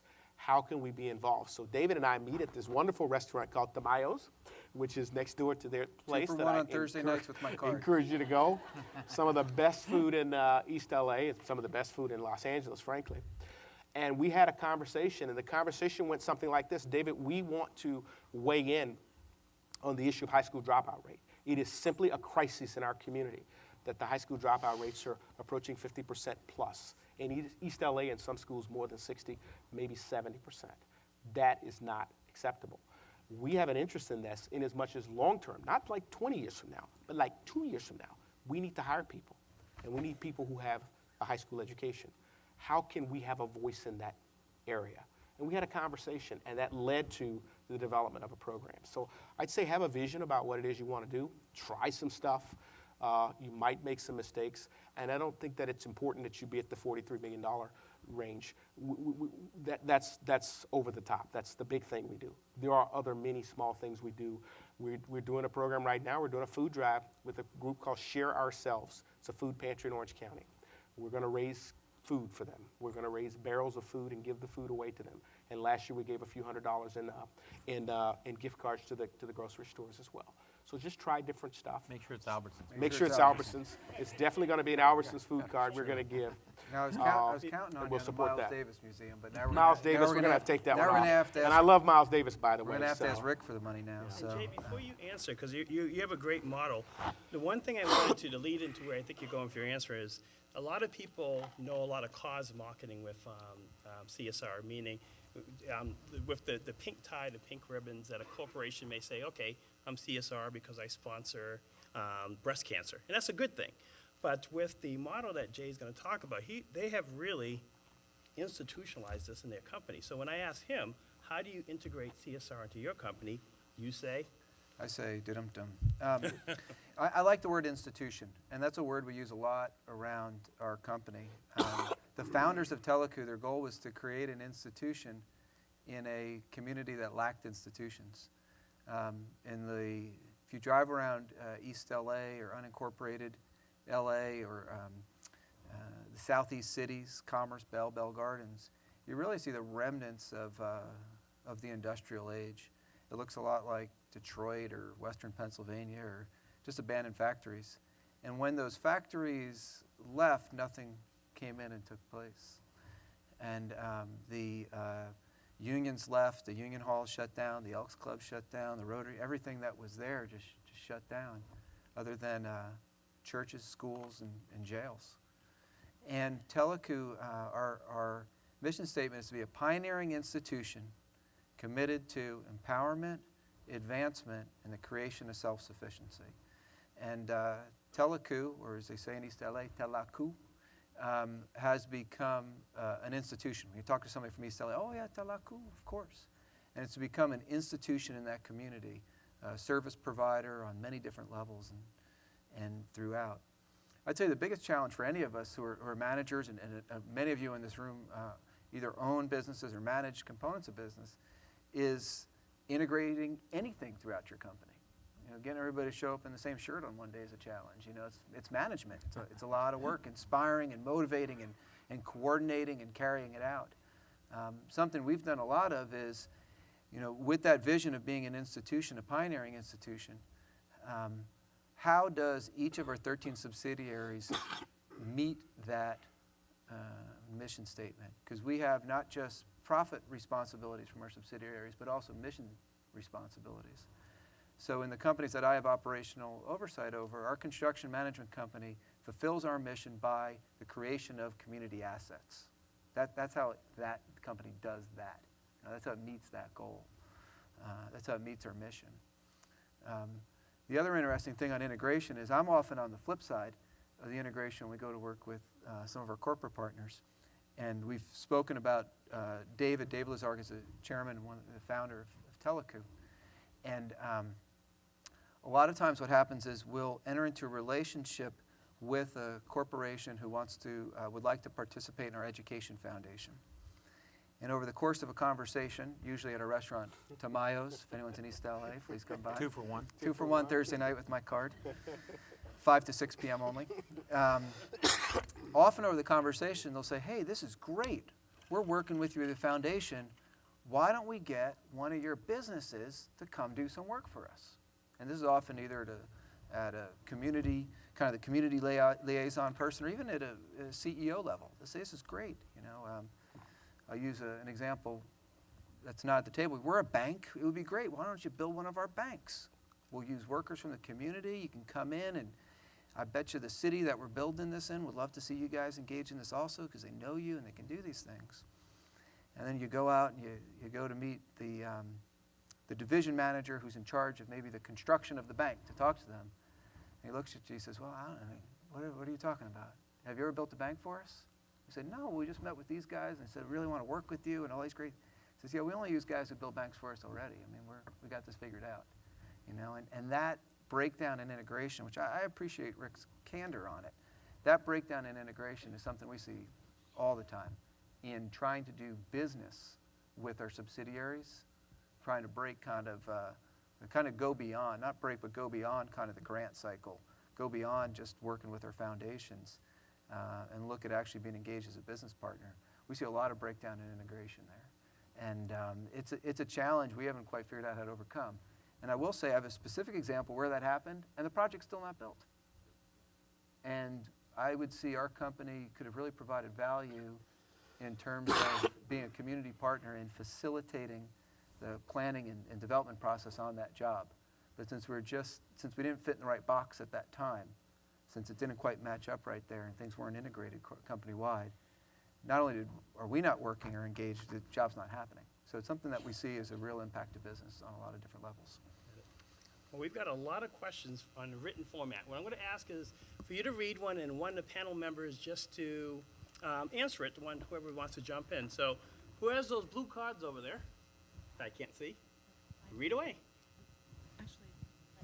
Hi. Or ask away. I do have a question, and it's regarding the difference between CSR and cause marketing, and how a lot of the people that are in this room are small business people, and how do you reconcile that your cause marketing is your marketing budget, your CSR is your foundation budget, and a lot of the people in this room may not know this. If you could describe the difference between the two and how you integrate those monies.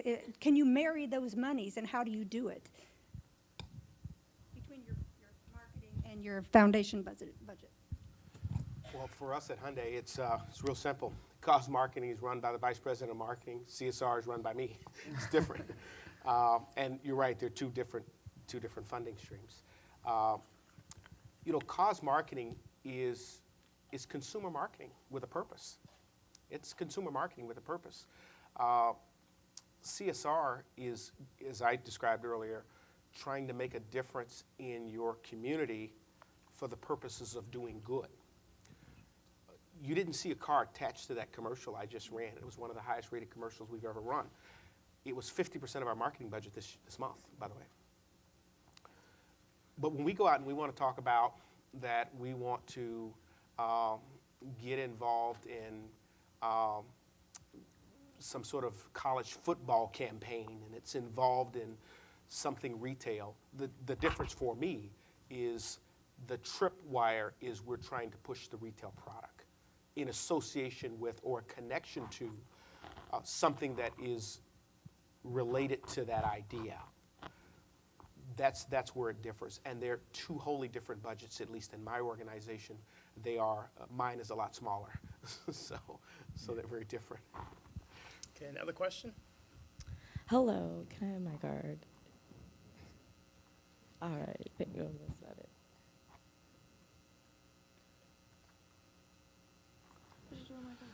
All right. This question is for Jay Bell. My name is Gina Mazzoni. I'm a master's in education candidate, and I go to Pepperdine.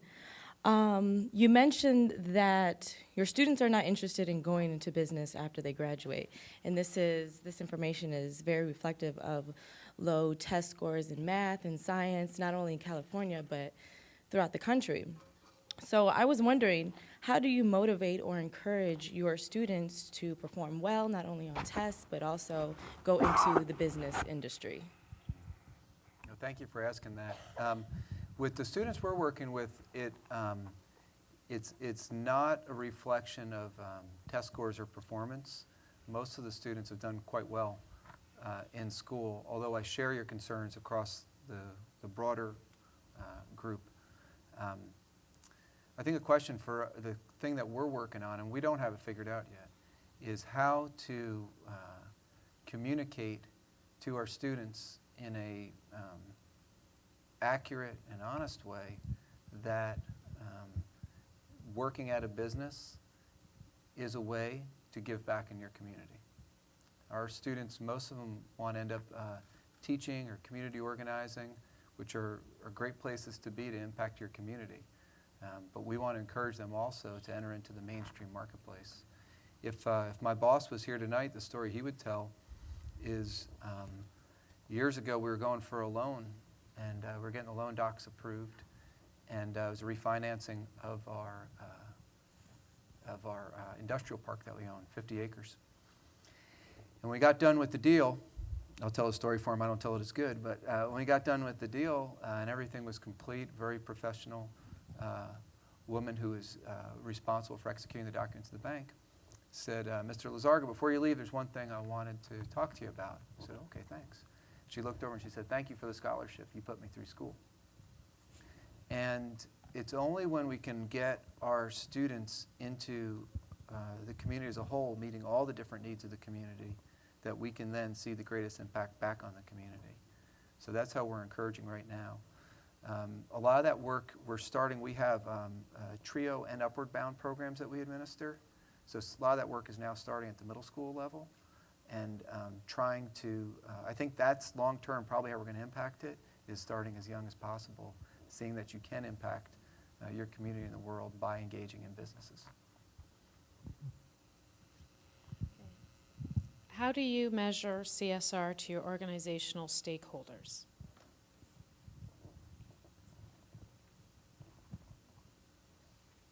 Please. I think from our standpoint, first of all, I already told you that we've done a very poor job at that. We didn't even put out a CSR report for several years. We probably felt we had nothing to report, and yet we did have a lot of great things going on. I think the measurement is going to be at the lowest possible level. Give an example. In Southern California, we believe that feeding hungry people is one of the most important jobs we have. In the food chain, we sell groceries, and then most people, if you look at the numbers, 30% of all food that's purchased ends up in the landfill. It's pretty amazingly bad. But I think we now, 4 years ago, we went out with all of our 250 stores, and we partnered with 97 food banks locally. And this is stuff that our associates see every day. And we didn't even talk about it. We've given over 100 million pounds in the last 4 years just in Southern California to people that we call food insecure. And food insecure, thank you. And you know, people say, well, what is food insecure? Is it just a politically correct name now?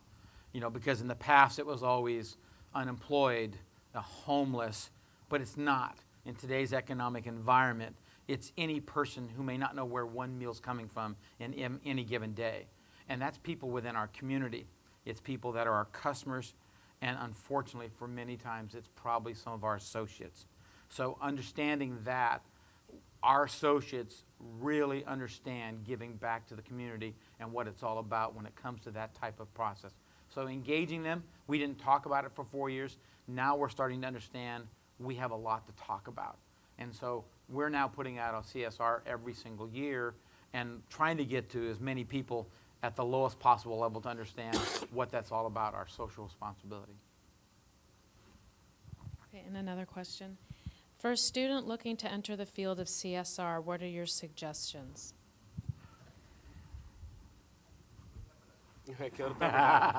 That's a great start. Upon graduation from Pepperdine. You know, I get asked a lot, are you hiring?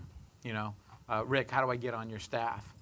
And I'll tell you today, when it comes to corporate responsibility, social responsibility, and any part of the environmental piece, there aren't going to be specific jobs that open up tomorrow and 14 people apply.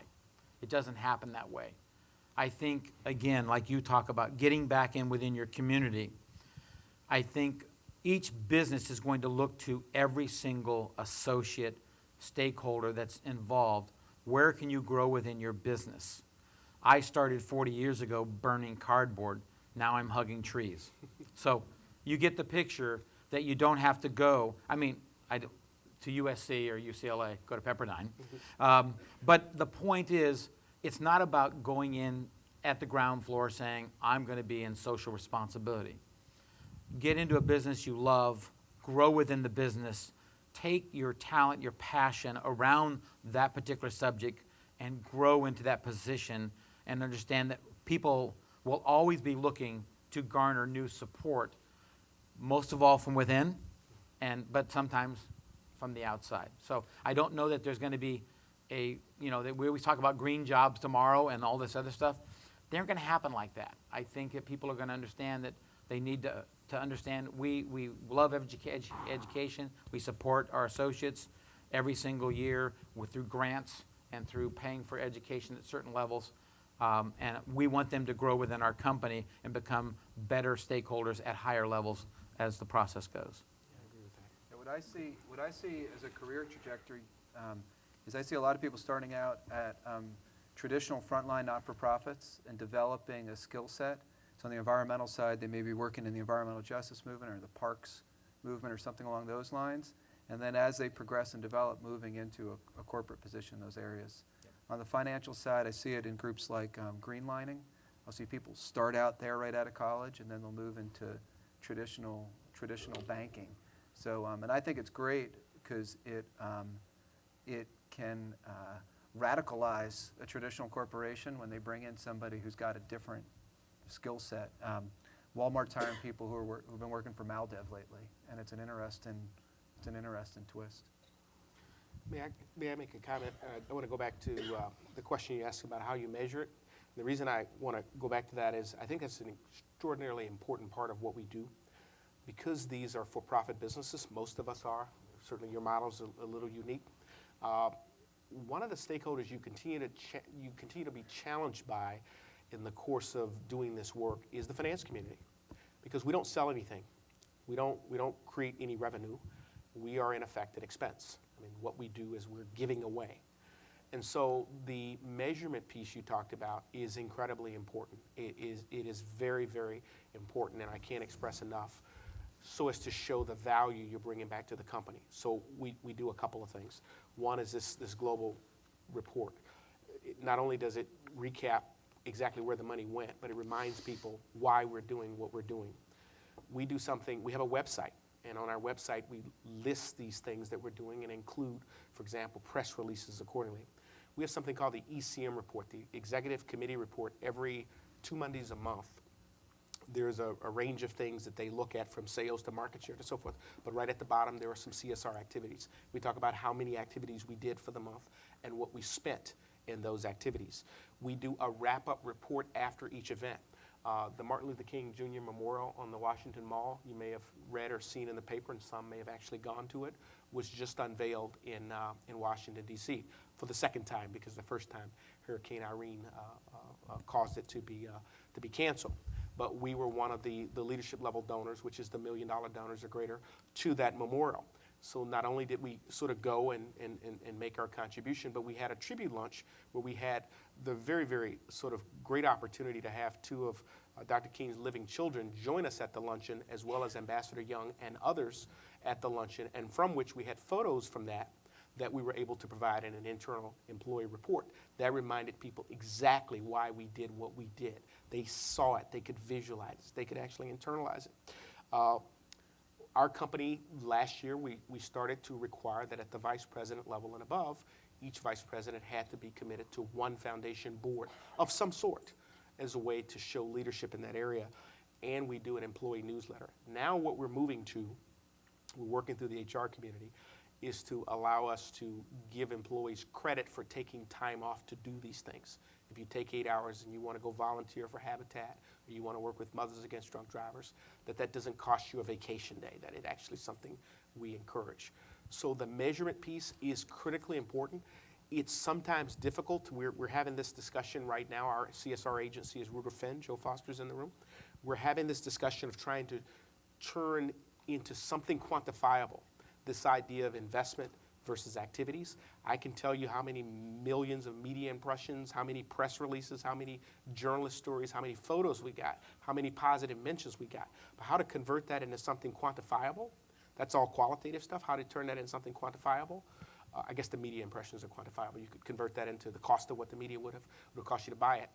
But to turn that into something quantifiable that the finance community can understand is the great next venture we have not yet solved, but we're working on that piece now. But that measurement piece is vitally important if you're going to be successful. Just to echo on that, and then anybody else can jump into that, I think it is critically important to understand if what you're doing is value creating, destroying, or irrelevant. Because and that's what you said is very important. I think you need to be able to develop that quantifiable measure. Exactly. Anybody else want to jump in on that question in terms of the question was, how do you measure value? Again, at Albertsons, we're just starting to measure our corporate responsibility and social responsibility activities. We've always measured it in the past, again, by the check and some of the media impressions.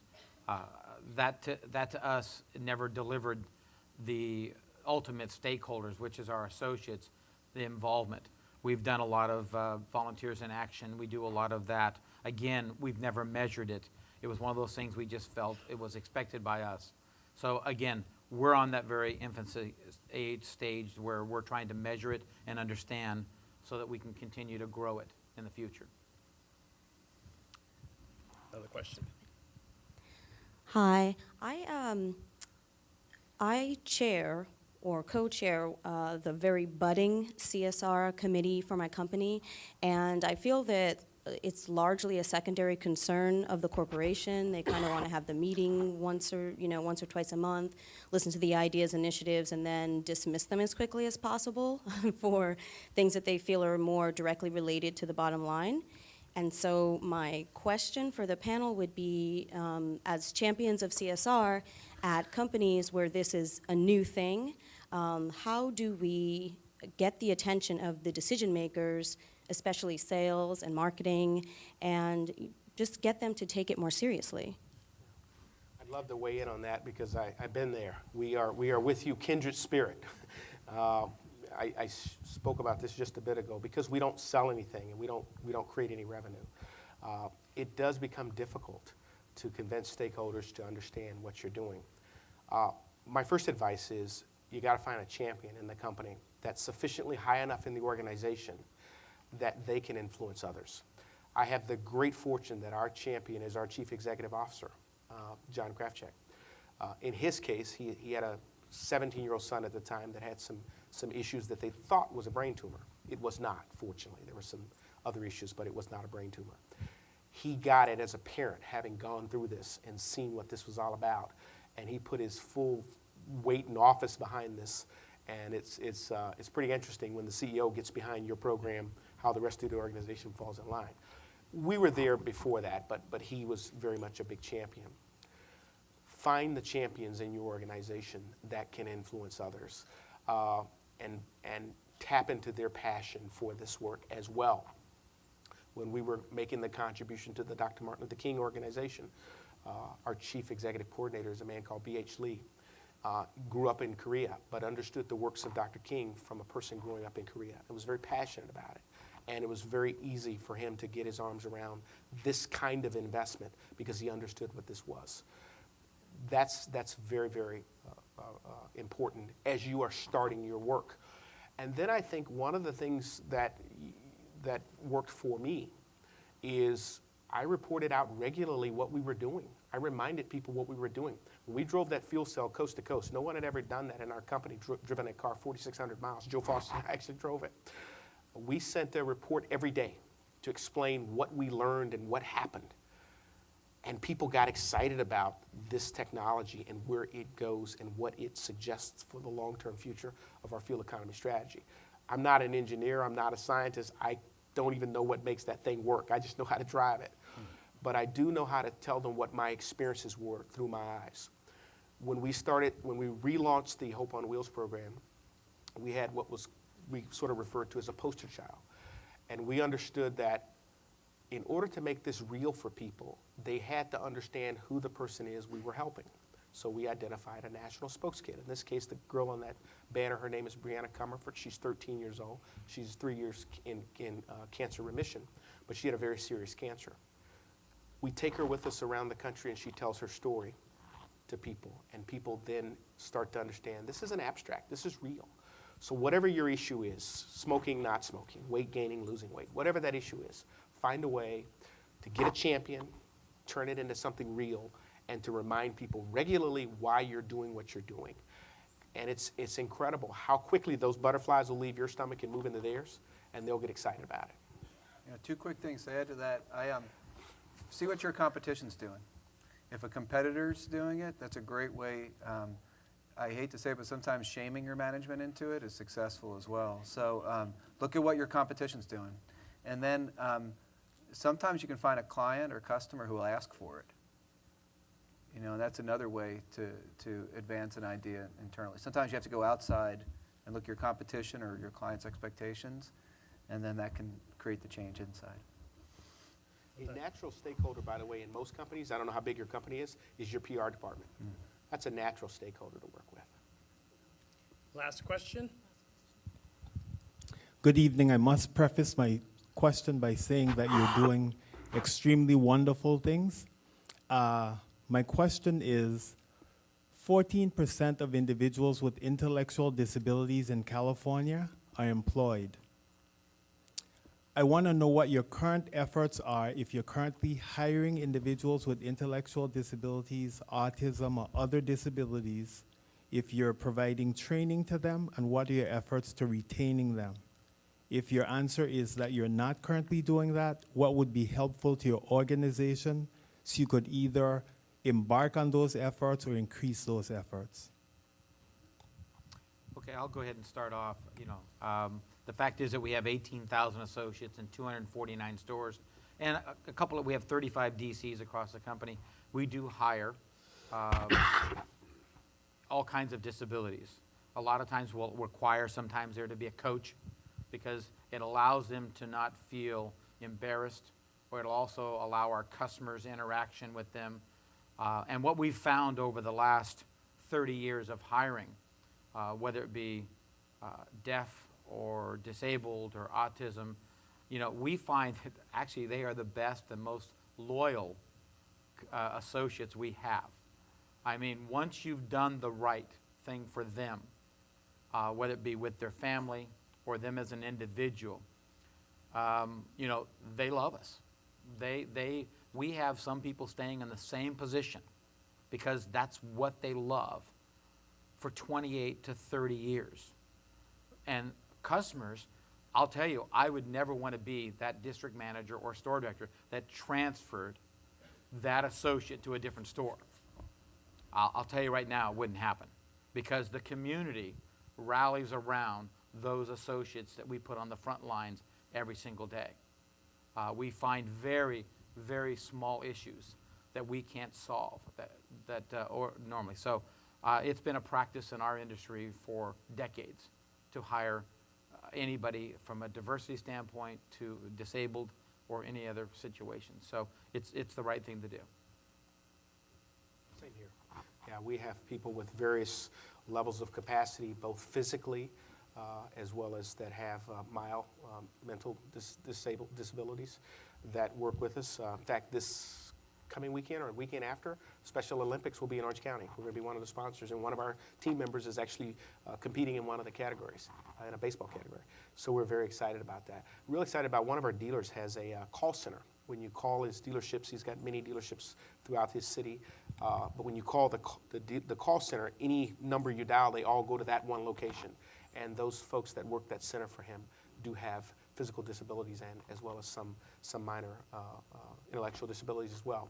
So we simply have a policy that everyone can apply for jobs to which they can do, and we have people in ranges of experiences throughout the building in Fountain Valley where we are today. We employ individuals in a wide variety of personal situations.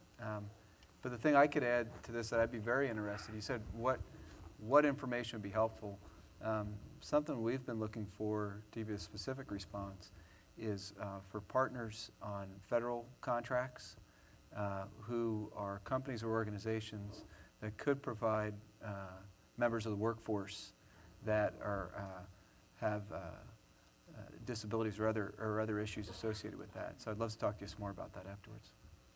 And just to end it, one of my favorite shows is All Things Considered on NPR. And at the end, they always ask their panel, 10 years from now, if you were looking at CSR, what would you see it as? So I want to ask you guys, 10 years from now, where do you see CSR being?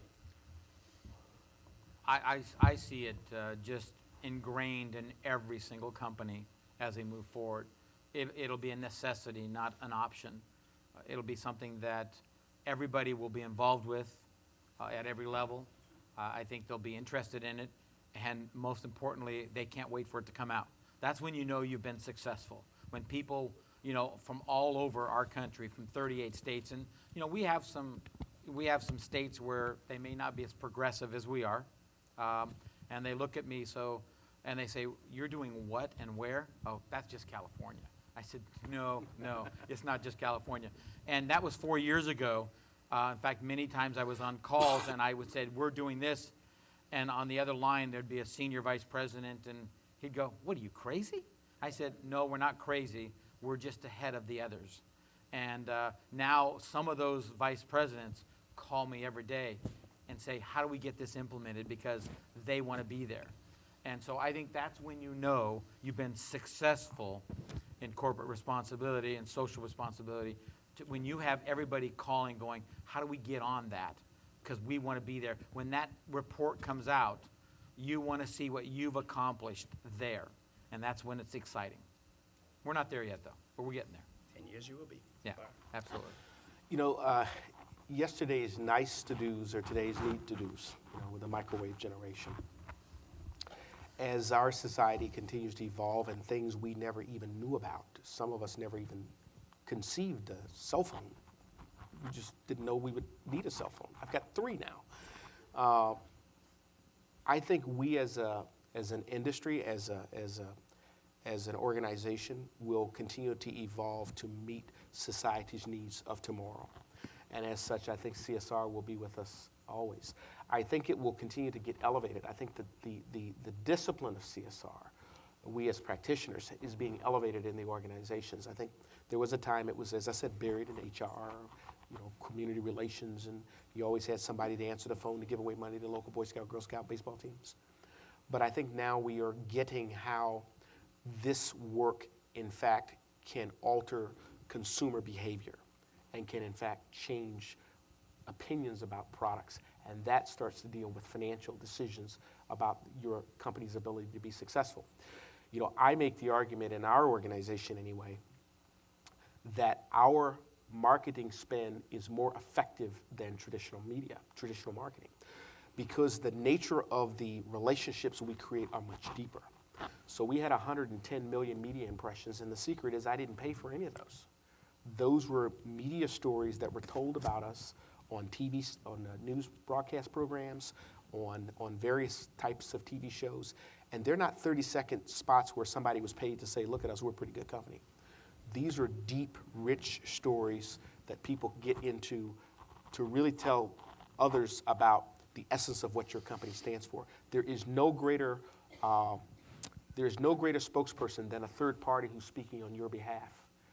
I mean, you expect me to come out and say this about the company, but when you hear this from a real live cancer survivor, or when you have Martin Luther King Jr. up at the podium talking about your organization, or when you have Ryan, in our case, who's going to be playing in the Special Olympics softball, when his parents are there talking about what you're doing, that's at a whole different level of engagement.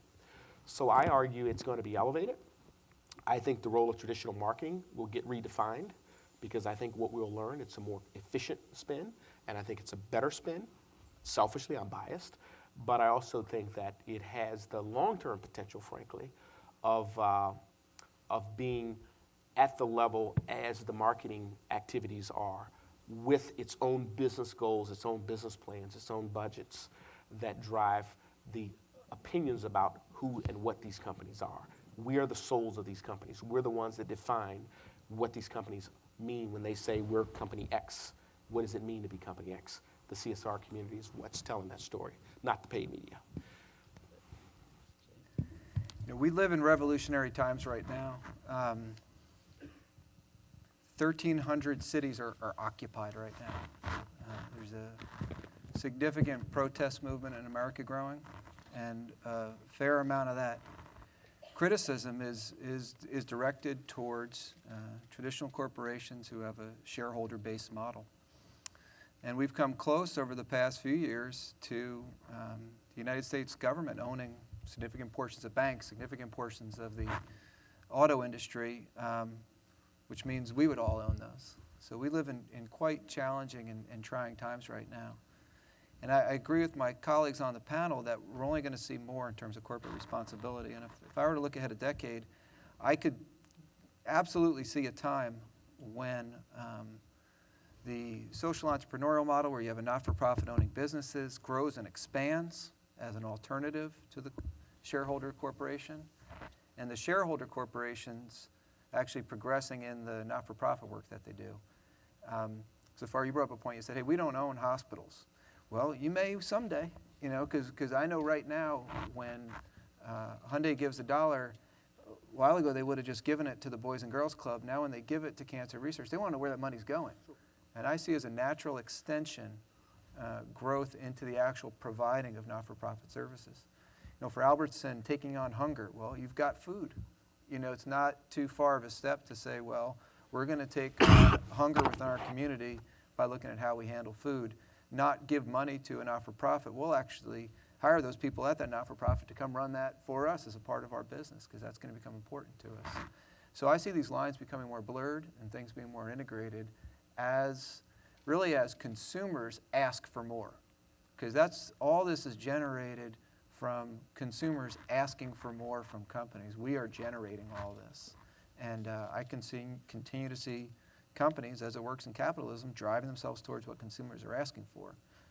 So keep asking is the message right there. Keep asking, and we'll all work on it together. Well, thank you to the panel, thank you to the audience, and thanks for hanging in there.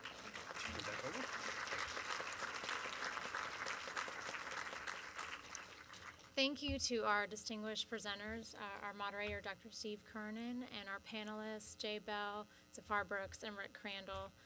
Thank you for being here tonight. We have a small gift for you after the close, but thank you also for the difference that you're making in our communities and for also inspiring us personally and professionally through the insights that you shared with us tonight. This event would not be possible without the generosity of our donors, Drs. Dawn and Susan Rice. Dr. Susan Rice is a Pepperdine alumna. She's also a member of the Pepperdine University Board of Regents and also chair of GSEP Board of Visitors. And I also want to thank our mixer sponsors, One Hope Wine and also CBN Campus Media. And thank you also to the members of the Culver City Chamber of Commerce and the Santa Monica Chamber of Commerce who are here with us tonight. Lastly, we want to thank our Howard Hughes Promenade for sponsoring the drawing. If you haven't dropped your business card yet, you can still participate over here on the table to the right. Our next Dean's Distinguished Lecture Series is in the spring, and we'll be sending email invites for that and hope that you can join us again. And thank you for your attendance tonight, and have a great evening.